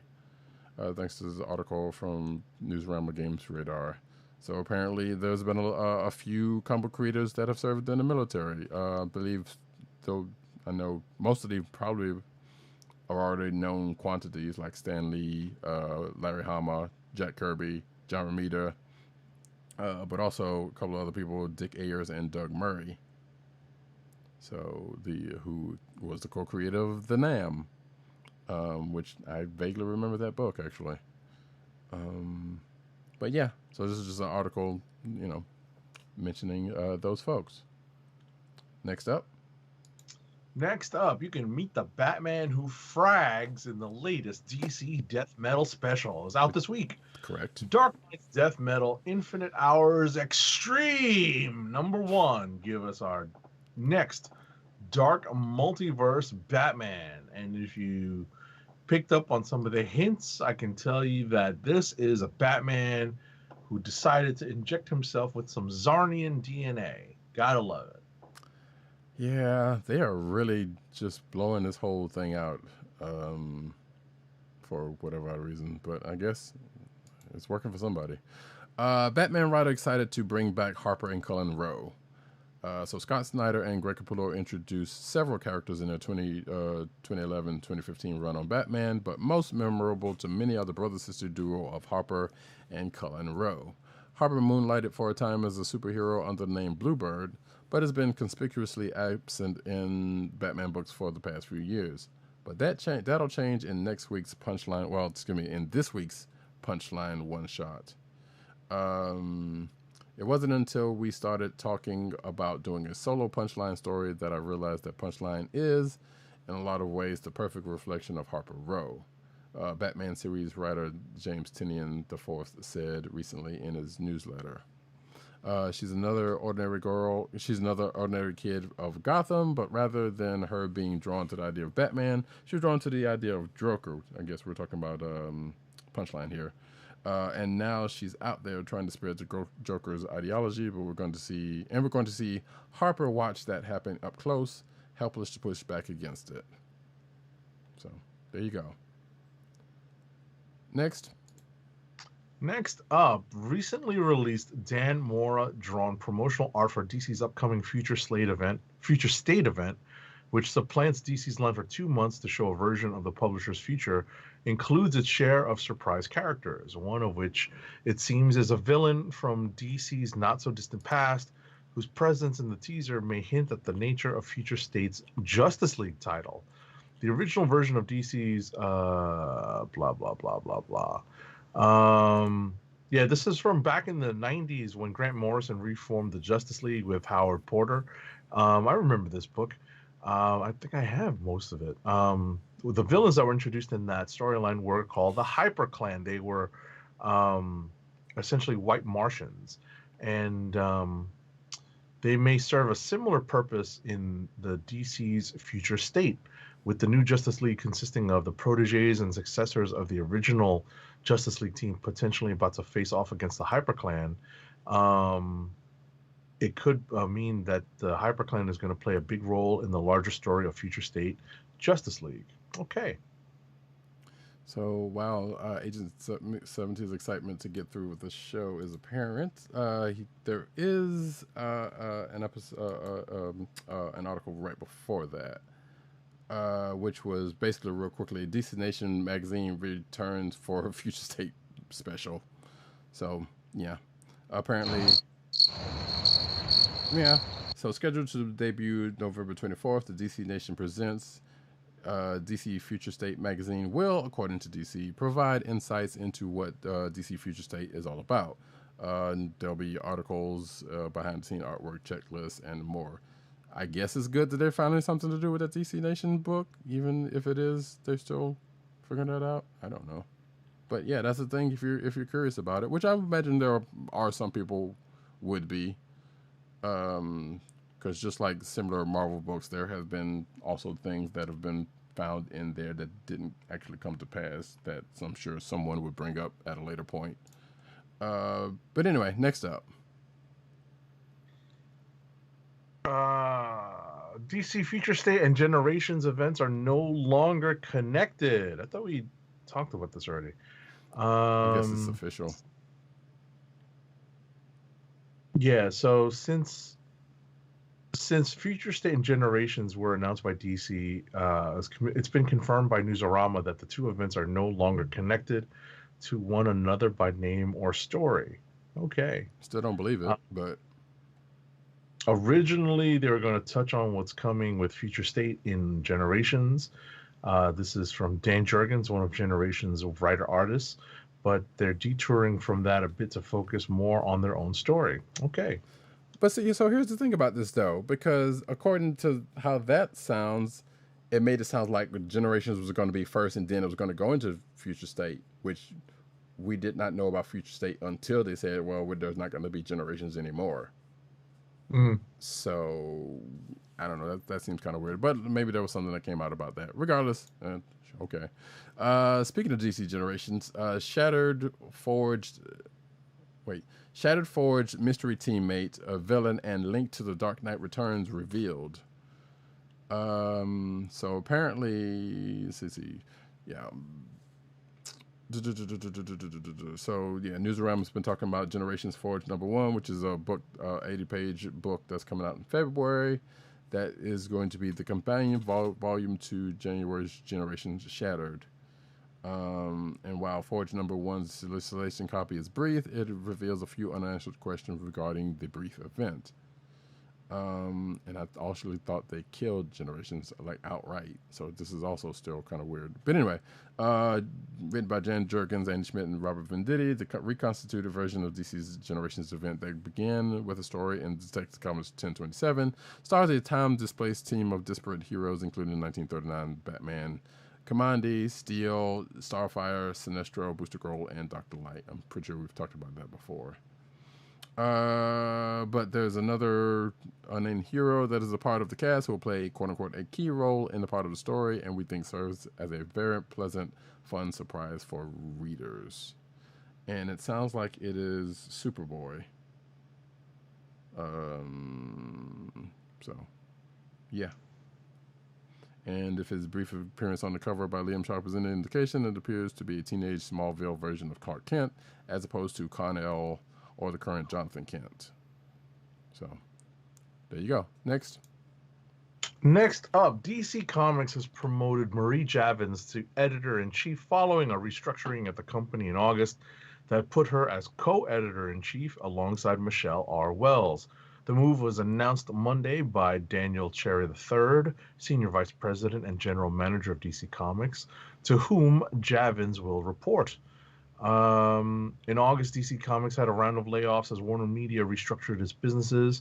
That's when former editor-in-chief Bob Harris exited the company, along with editors Brian Cunningham and Mark Doyle and a whole bunch of other folks. In her new role, Javins will be responsible for developing and overseeing the execution of the company's annual publishing schedule to grow all DC imprints. She'll also lead the strategy for expanding worldwide consumer reach of DC publishing content and provide editorial and creative direction for DC imprints. Okay. Yeah, I've seen there's a lot of industry folks or in and out of the industry and just fans in general were excited about this news. So congrats to her. One of the Fantastic Four will be overwhelmed by a symbiote in King in Black tie-in. And I guess Nick Fury Sr. is, yeah, well, we already knew about that, but there's going to be more about Nick Fury Sr. In this whole thing. But Marvel's King in Black crossover event will grow like any good symbiote would to take over one of the Fantastic Four family. Dan Slott's ongoing Fantastic Four series will cross over with the King in Black event in February. This tie-in issue, Fantastic Four number 25, will be drawn by guest artist Zay Carlos. In the middle of the chaos that is King in Black, a symbiote bonds with a member of the Fantastic Four, or the Marvel's First Fantasy, as the solicitation reads. And if the cover is any indication, sure, I guess that's a thing. But yeah, there you go. Next up, Marvel Comics has released a preview of unlettered interior pages from Sword number 1 by writer Al Ewing and artist Valerio Schiti. The new volume of the title introduces a new incarnation of the Space Security Force, now reorganized as a mutant-centric squad with ties to Krakoa and the X-Men. The pages show several members of the newly formed team in action, including Magneto, Abigail Brand, WizKid, and Rampage in action. The revealed roster also includes Manifold and the Team Cable. More mutants will also appear in the series, with the specific characters involved varying somewhat from mission to mission. Okay. which I'm sitting here thinking, wait, Manifold's not a mutant, but maybe, I don't know. I don't even know where he falls. Well, I guess he is. I don't know at this point. It's irrelevant. But, hey, hadn't seen WizKid since, what, Fallen Angels? I always thought he was, no? I thought he was related to Gateway. Gateway was his mentor. That is true. And yeah, I'm not sure because I thought he was an Inhuman, but I'm not even sure. Like I said, I know because I feel like we saw him kind of during the whole, Inhumanity, somewhere around that part. But he probably is a mutant. Who knows? So yeah. Next up, though, classic X-Men writers tell new in-continuity stories in New Legends ongoing series. In 2021, Marvel Comics will be revisiting one of the 90s biggest X-Men mysteries with new X-Men comics, and they've tapped one of 90s biggest X-Men writers to do it. Deadpool co-creator Fabian Nicieza returns to the blue and gold era of the X-Men for an in-continuity flashback, sussing out the mystery of the third Summers brother in the first story of a new ongoing series titled X-Men Legends #1, not to be confused with the video game. It's incredibly exciting to finally tell the story of the infamous third Summers brother, Nicieza says in an announcement. 25 years in the making to see the truth about Adam X revealed and drawn so magnificent by Brett Booth is one of the most surreal experiences of my career. Getting the opportunity to tell this tale while kicking off the new X-Men Legends series is extremely exciting. Boom, boom. Oh. But what's cool about this series is that other writers announced include Chris Claremont, Louise Simonson, Larry Hama, and Peter David. So we are definitely going back to the roster of X-Men writers and X-title writers from the 90s. Yep. So this is cool. I'm pretty sure you will hear more about it from us when that finally drops. Next up, artist Natasha Bustos has replaced Carmen Carnero as artist for the upcoming Miles Morales Spider-Man issue number 22.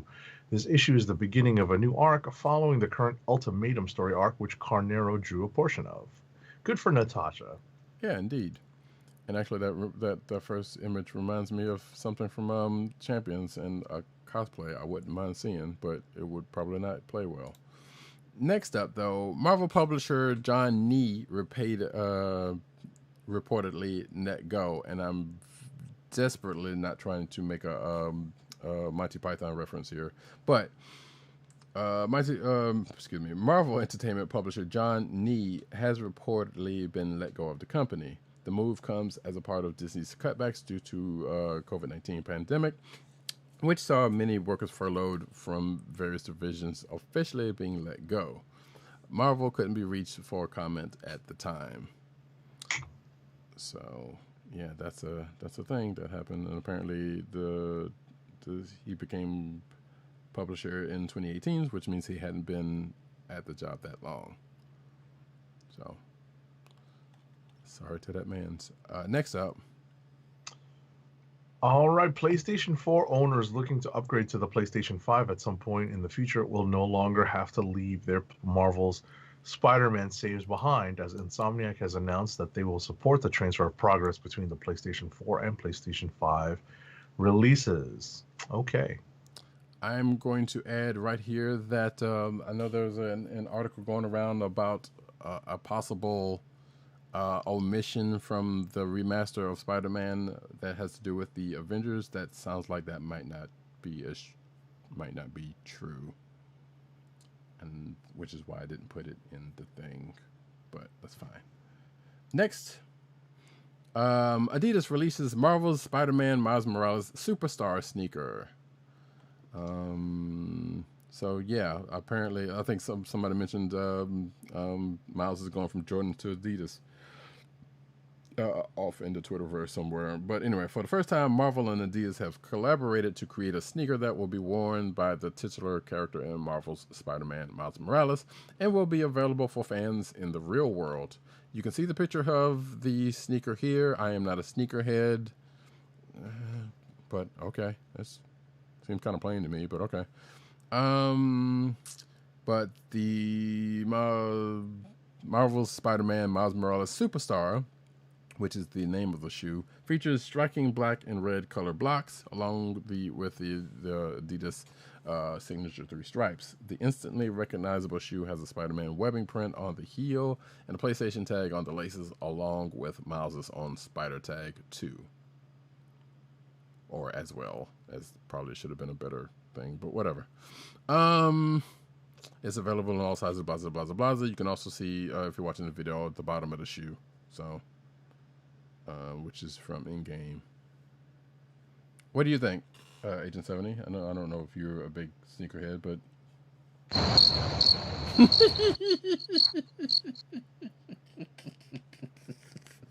moving right along. Next up, if you need something to set the tone before you swing into Marvel Spider-Man Miles Morales, dive into the soundtrack for the highly anticipated game. Released by Hollywood Records, the soundtrack composed by John Paisano, who also composed songs for Marvel's Daredevil, Marvel's The Defenders, and Marvel's Spider-Man, includes songs like Rhino Rampage, Spider Training, and New York's Only Spider-Man. The soundtrack also includes a brand new song from Jaden, I'm Ready, and 2 tracks from Lecrae, which will be released soon. Okay. Who? I would say I'm not even going to try to figure that one out. Yeah, but also, I mean, missed opportunity with no What's Up Danger on there, but I guess I understand because that particular spider suit is in the game also. But Who knows? Anyway, the Mandalorian electronic helmet and 6-inch Remnant Trooper figure debut. So yeah, we have officially entered Torn Corner here. So basically, yeah, there is a from, I guess this came out of Mando Monday, the Hasbro stream, and there's going to be a Remnant Trooper figure coming out, and there's also going to be I would assume a full size-ish helmet based on the Mandalorian helmet. Also, there might as well go ahead and I'm pretty sure this is probably going to happen, but I'm going to call it here. Probably the 2 X-Wing pilots are probably going to have figures at some point, one of which being one Dave Filoni. Spoiler alert. But, I mean, you know. So, I'm just speculating that's not being said anyway, but apparently, you know, I'm calling it here. The Remnant Trooper will be available soon at Target. And joins the 6-inch Black Series. And the helmet is $120.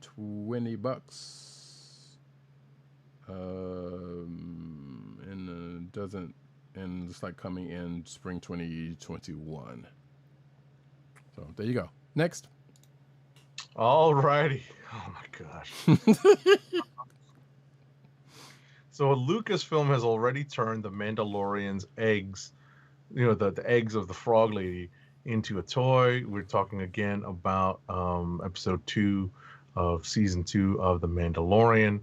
So Lucasfilm already turned these infamous eggs into a toy. There is already a Funko Pop of the frog lady's eggs and Baby Yoda up for sale. So it's the child with the egg canister, and oh my goodness, it's just hysterical. Yeah, the fact that they honestly, got a hit. Go ahead, sorry.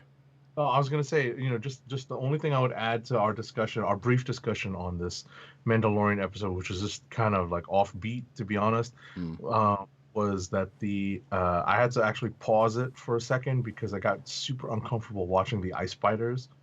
That was creepy as hell. Yeah. I just had to pause it just for a minute or two. I get it. And yeah. Started up. And I was like, oh, that's creepy. Yeah. Creepy. I will say, if you have a fear of spiders, this will not help anything.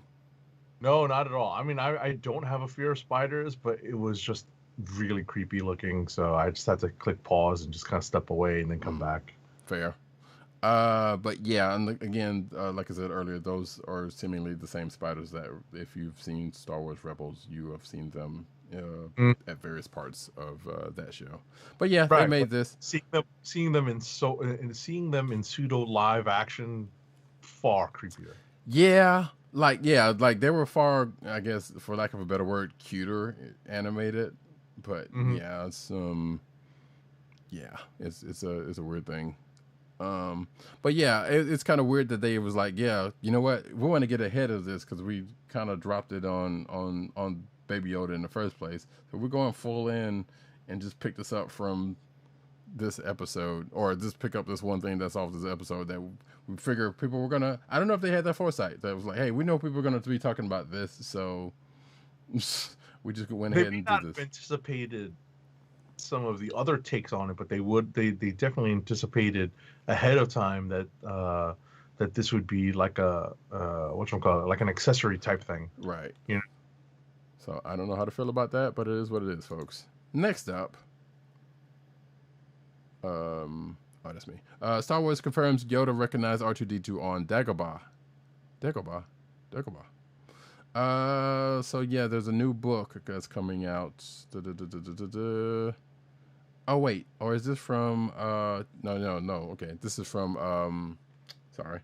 To celebrate the Empire Strikes Back 40th anniversary, a new anthology book from a certain view, The Empire Strikes Back, was published. That's right. So this is from that. So basically, this is a sequel to that, the first anthology called From a Certain First View. And apparently, there's a story in there that says that Yoda did actually recognize R2-D2 on Dagobah, which would make sense because, well, in hindsight would make sense, but at the time, you know, who knew, right? But given what we found out in the prequels and whatnot, I'm like, yeah, why does he not recognize, you know, R2. Didn't miss it, or a couple of people didn't recognize a couple of things going on that's been there for a minute, you know. So, but regardless, you can kind of read about that in this, or check out which I might actually end up getting because I never did finish reading the first one, but there's some good stuff in there. I think it's out now because I've seen people getting their copies of that anthology, but I'm not sure if it's actually out yet. But regardless, yeah, there you go. From a certain point of view, The Empire Strikes Back. If it's not out, then it'll be out soon. Next. All right, next up, you can read this article about and watch a video about how a professional cosplayer recently sharing a process she used to build a Mandalorian-style Amban phase pulse rifle just like Din Djarin's. The rifle is modeled after Din Djarin's, and it would make a good addition to any Mandalorian cosplay. The bulk of the rifle is comprised of EVA foam and PVC pipe, two relatively inexpensive materials that are cosplay staples. The other things needed to construct it are paint, a box cutter, an X-Acto knife, contact cement, super glue, hot glue, and a tuning fork. No, I'm kidding. Wait, what is that supposed to be a Dremel?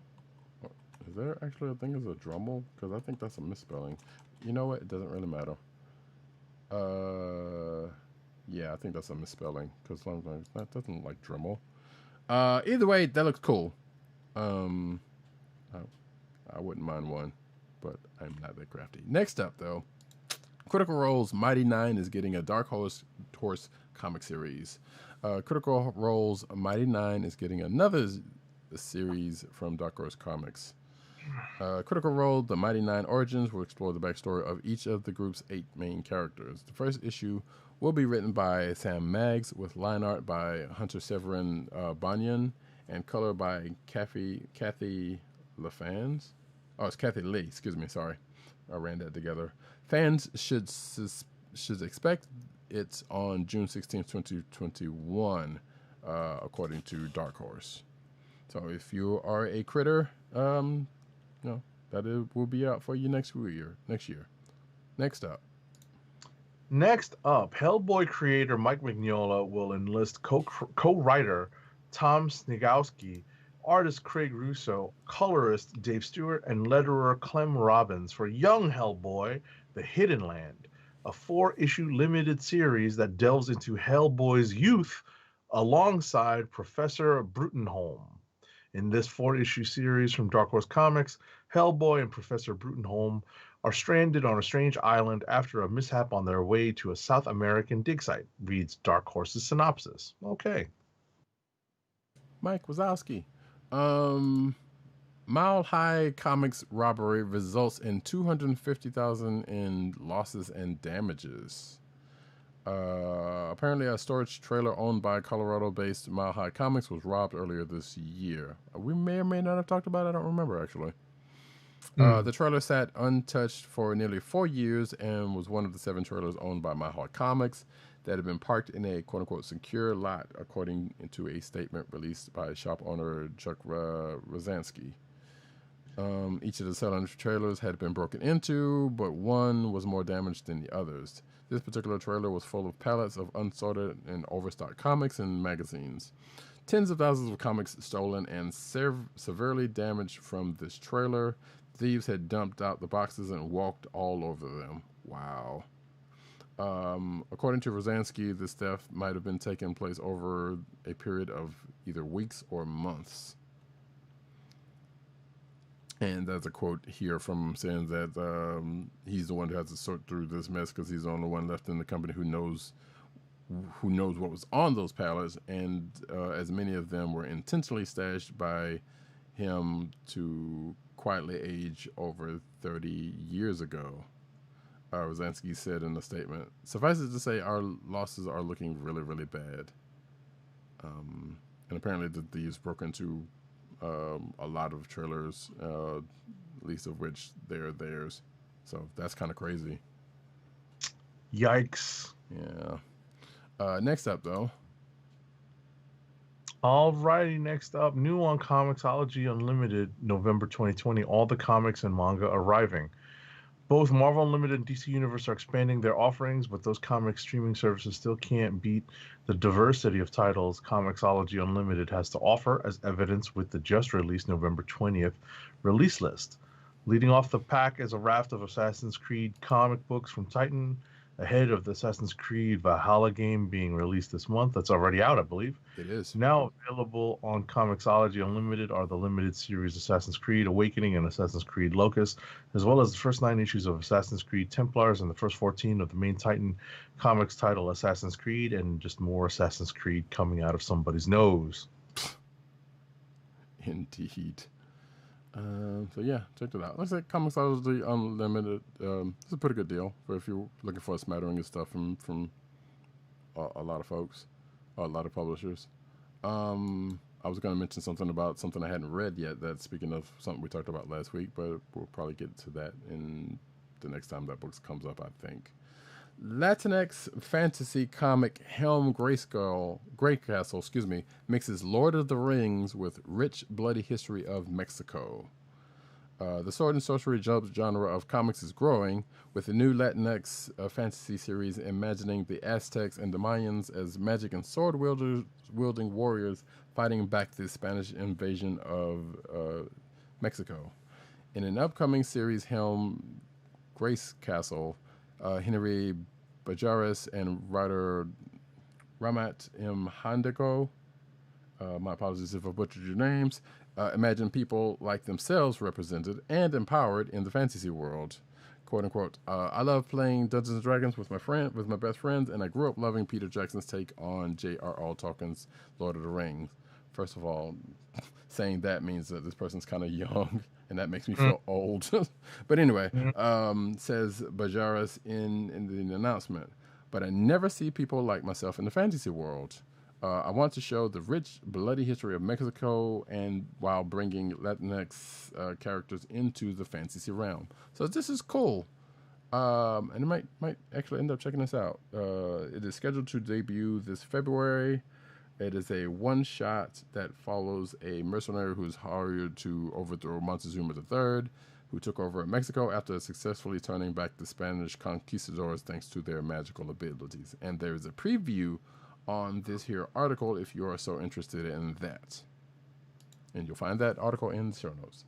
Next. Aftershock Comics announced Nuclear Family #1, an Atomic Age comic series based on a Philip K. Dick short story.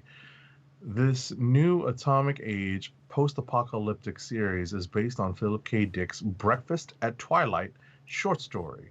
It takes place in post-nuclear Holocaust 1957 America, where a Korean War veteran, Tim McLean, and his family are struggling in a strange new world. The United States and Russia are at war, and what's left of the U.S. citizenship lurks underground while they fight to survive. Okay. If you, like me, was thinking about the song Breakfast at Tiffany and the titling of that short story, then yeah, you're with me. If not, you're welcome. Last but not least, a queer monster love story comes to life in creator-owned Hollow Heart. Real love doesn't discriminate, and in the upcoming creator-owned series Hollow Heart, love is found between a mechanic and a jumble of human organs that used to be a man, but now resides in a biosuit. Scheduled to debut this February from Vault Comics, Hollow Heart reunites writer Paul Allor. Is it Allor or Allor? It doesn't matter. And artist Paul Tucker after their 2016 series Tet. Hollow Heart follows El, who used to be human, but now he's a jumble of organs in a biosuit. El is also in tremendous pain and has been for a very long time, reads Vault's synopsis. Hope arrives in the form of Mateo, a mechanic brought in to work on El's suit. Mateo sees El in a way that no one else ever has.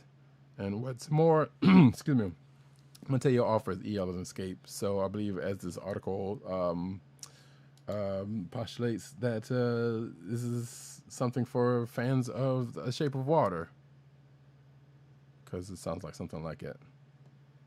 And apparently Hollow Heart is a part of Vault's horror imprint Nightfall, which is expanding to be a full-time imprint after previously focused just on releases in the autumn. So cool. And on that note, we are finished the news because I will save the rest of the stuff until next week. Is there another ad read, sir? Our last ad read of the night is for Funko, Fun at First Sight. Your home for exclusive collectibles such as their world-famous pop vinyl bobbleheads like Baby Yoda and the Egg Canister, apparel including t-shirts, hats, and socks, and brand merchandise such as their custom DIY pop figures. And now the listeners of the Comic Book Chronicles can enjoy 10% off your entire purchase when shopping at Funko. To place your first order with 10% off and to help keep our show free for you, go to our network website at cspn.us. That's cspn.us. Then click on the Keep Our Podcasts free link at the top of the page. From there, scroll down to the Funko link and place your order. When you get to the checkout, put in the offer code SHOP10 for your 10% off discount. Funko through cspn.us. Do it today. And as we come to an end of another exciting episode of the Comic Book Chronicles, we thank you, each and every one of you folks, for coming out. Apologize about the technical issues earlier. If you were watching live, not sure what happened there, but sometimes OBS or Twitch be twitching. I have been Roddykat, one of your hosts, and you can find me at Roddykat on Twitter. You can find me at News Nerds Need on Twitter. You can find me at CBCaps on Instagram. Agent_70 on Twitter and Instagram. If you haven't checked out his post from last month's Inktober, you should check him out. There's some good stuff there. PCN_Dirt on Twitter, PopCultureNet on Twitter, PopCultureNetwork.com, and all those umbrella sites therein. I guess he's still doing Byte, and I still haven't yet to ask, but BYTE Byte, the Vine, the Vine thing. I almost called it something else, but that's fine. Under the name Comic Reviews, no vowels. Tim DOGG98, the Osiris of this ish. You can find him at the Tim DOGG98 on Twitter. You can find him at The Click Nation on Twitter. That's DKLIQNATION. TheClickNation.com. But also more notably for this show, the Comic Book Chronicles Twitter account, that's CBCron. But even more notably, you can find him at Comic Book Resources, where he's over there writing his face off. You can find this here program on the Coast of the Podcast Network. That's cspn.us. Do it today. Where you can also find us is on your podcast perusal place of choice, whether it be Google Play, Apple iTunes, aka Apple Podcasts, or Spotify, or the Coast of the Podcast Network's SoundCloud page. And you can also find us here every Thursday night, with the possibly exception of 2 weeks from now, but there will be more on that next week. 9:30 p.m. on the aforementioned twitch.tv/Comic Book Chronicles channel, or the youtube.com/TheClickNation channel, where we record live. But, you can also catch us after the fact in audio form at the aforementioned podcast places. The show usually comes out around Saturday, Sunday-ish. But we will be, tweeting that out when it does. On that note, folks, this has been the Comic Book Chronicles. Peace. Peace. One. Wakanda forever!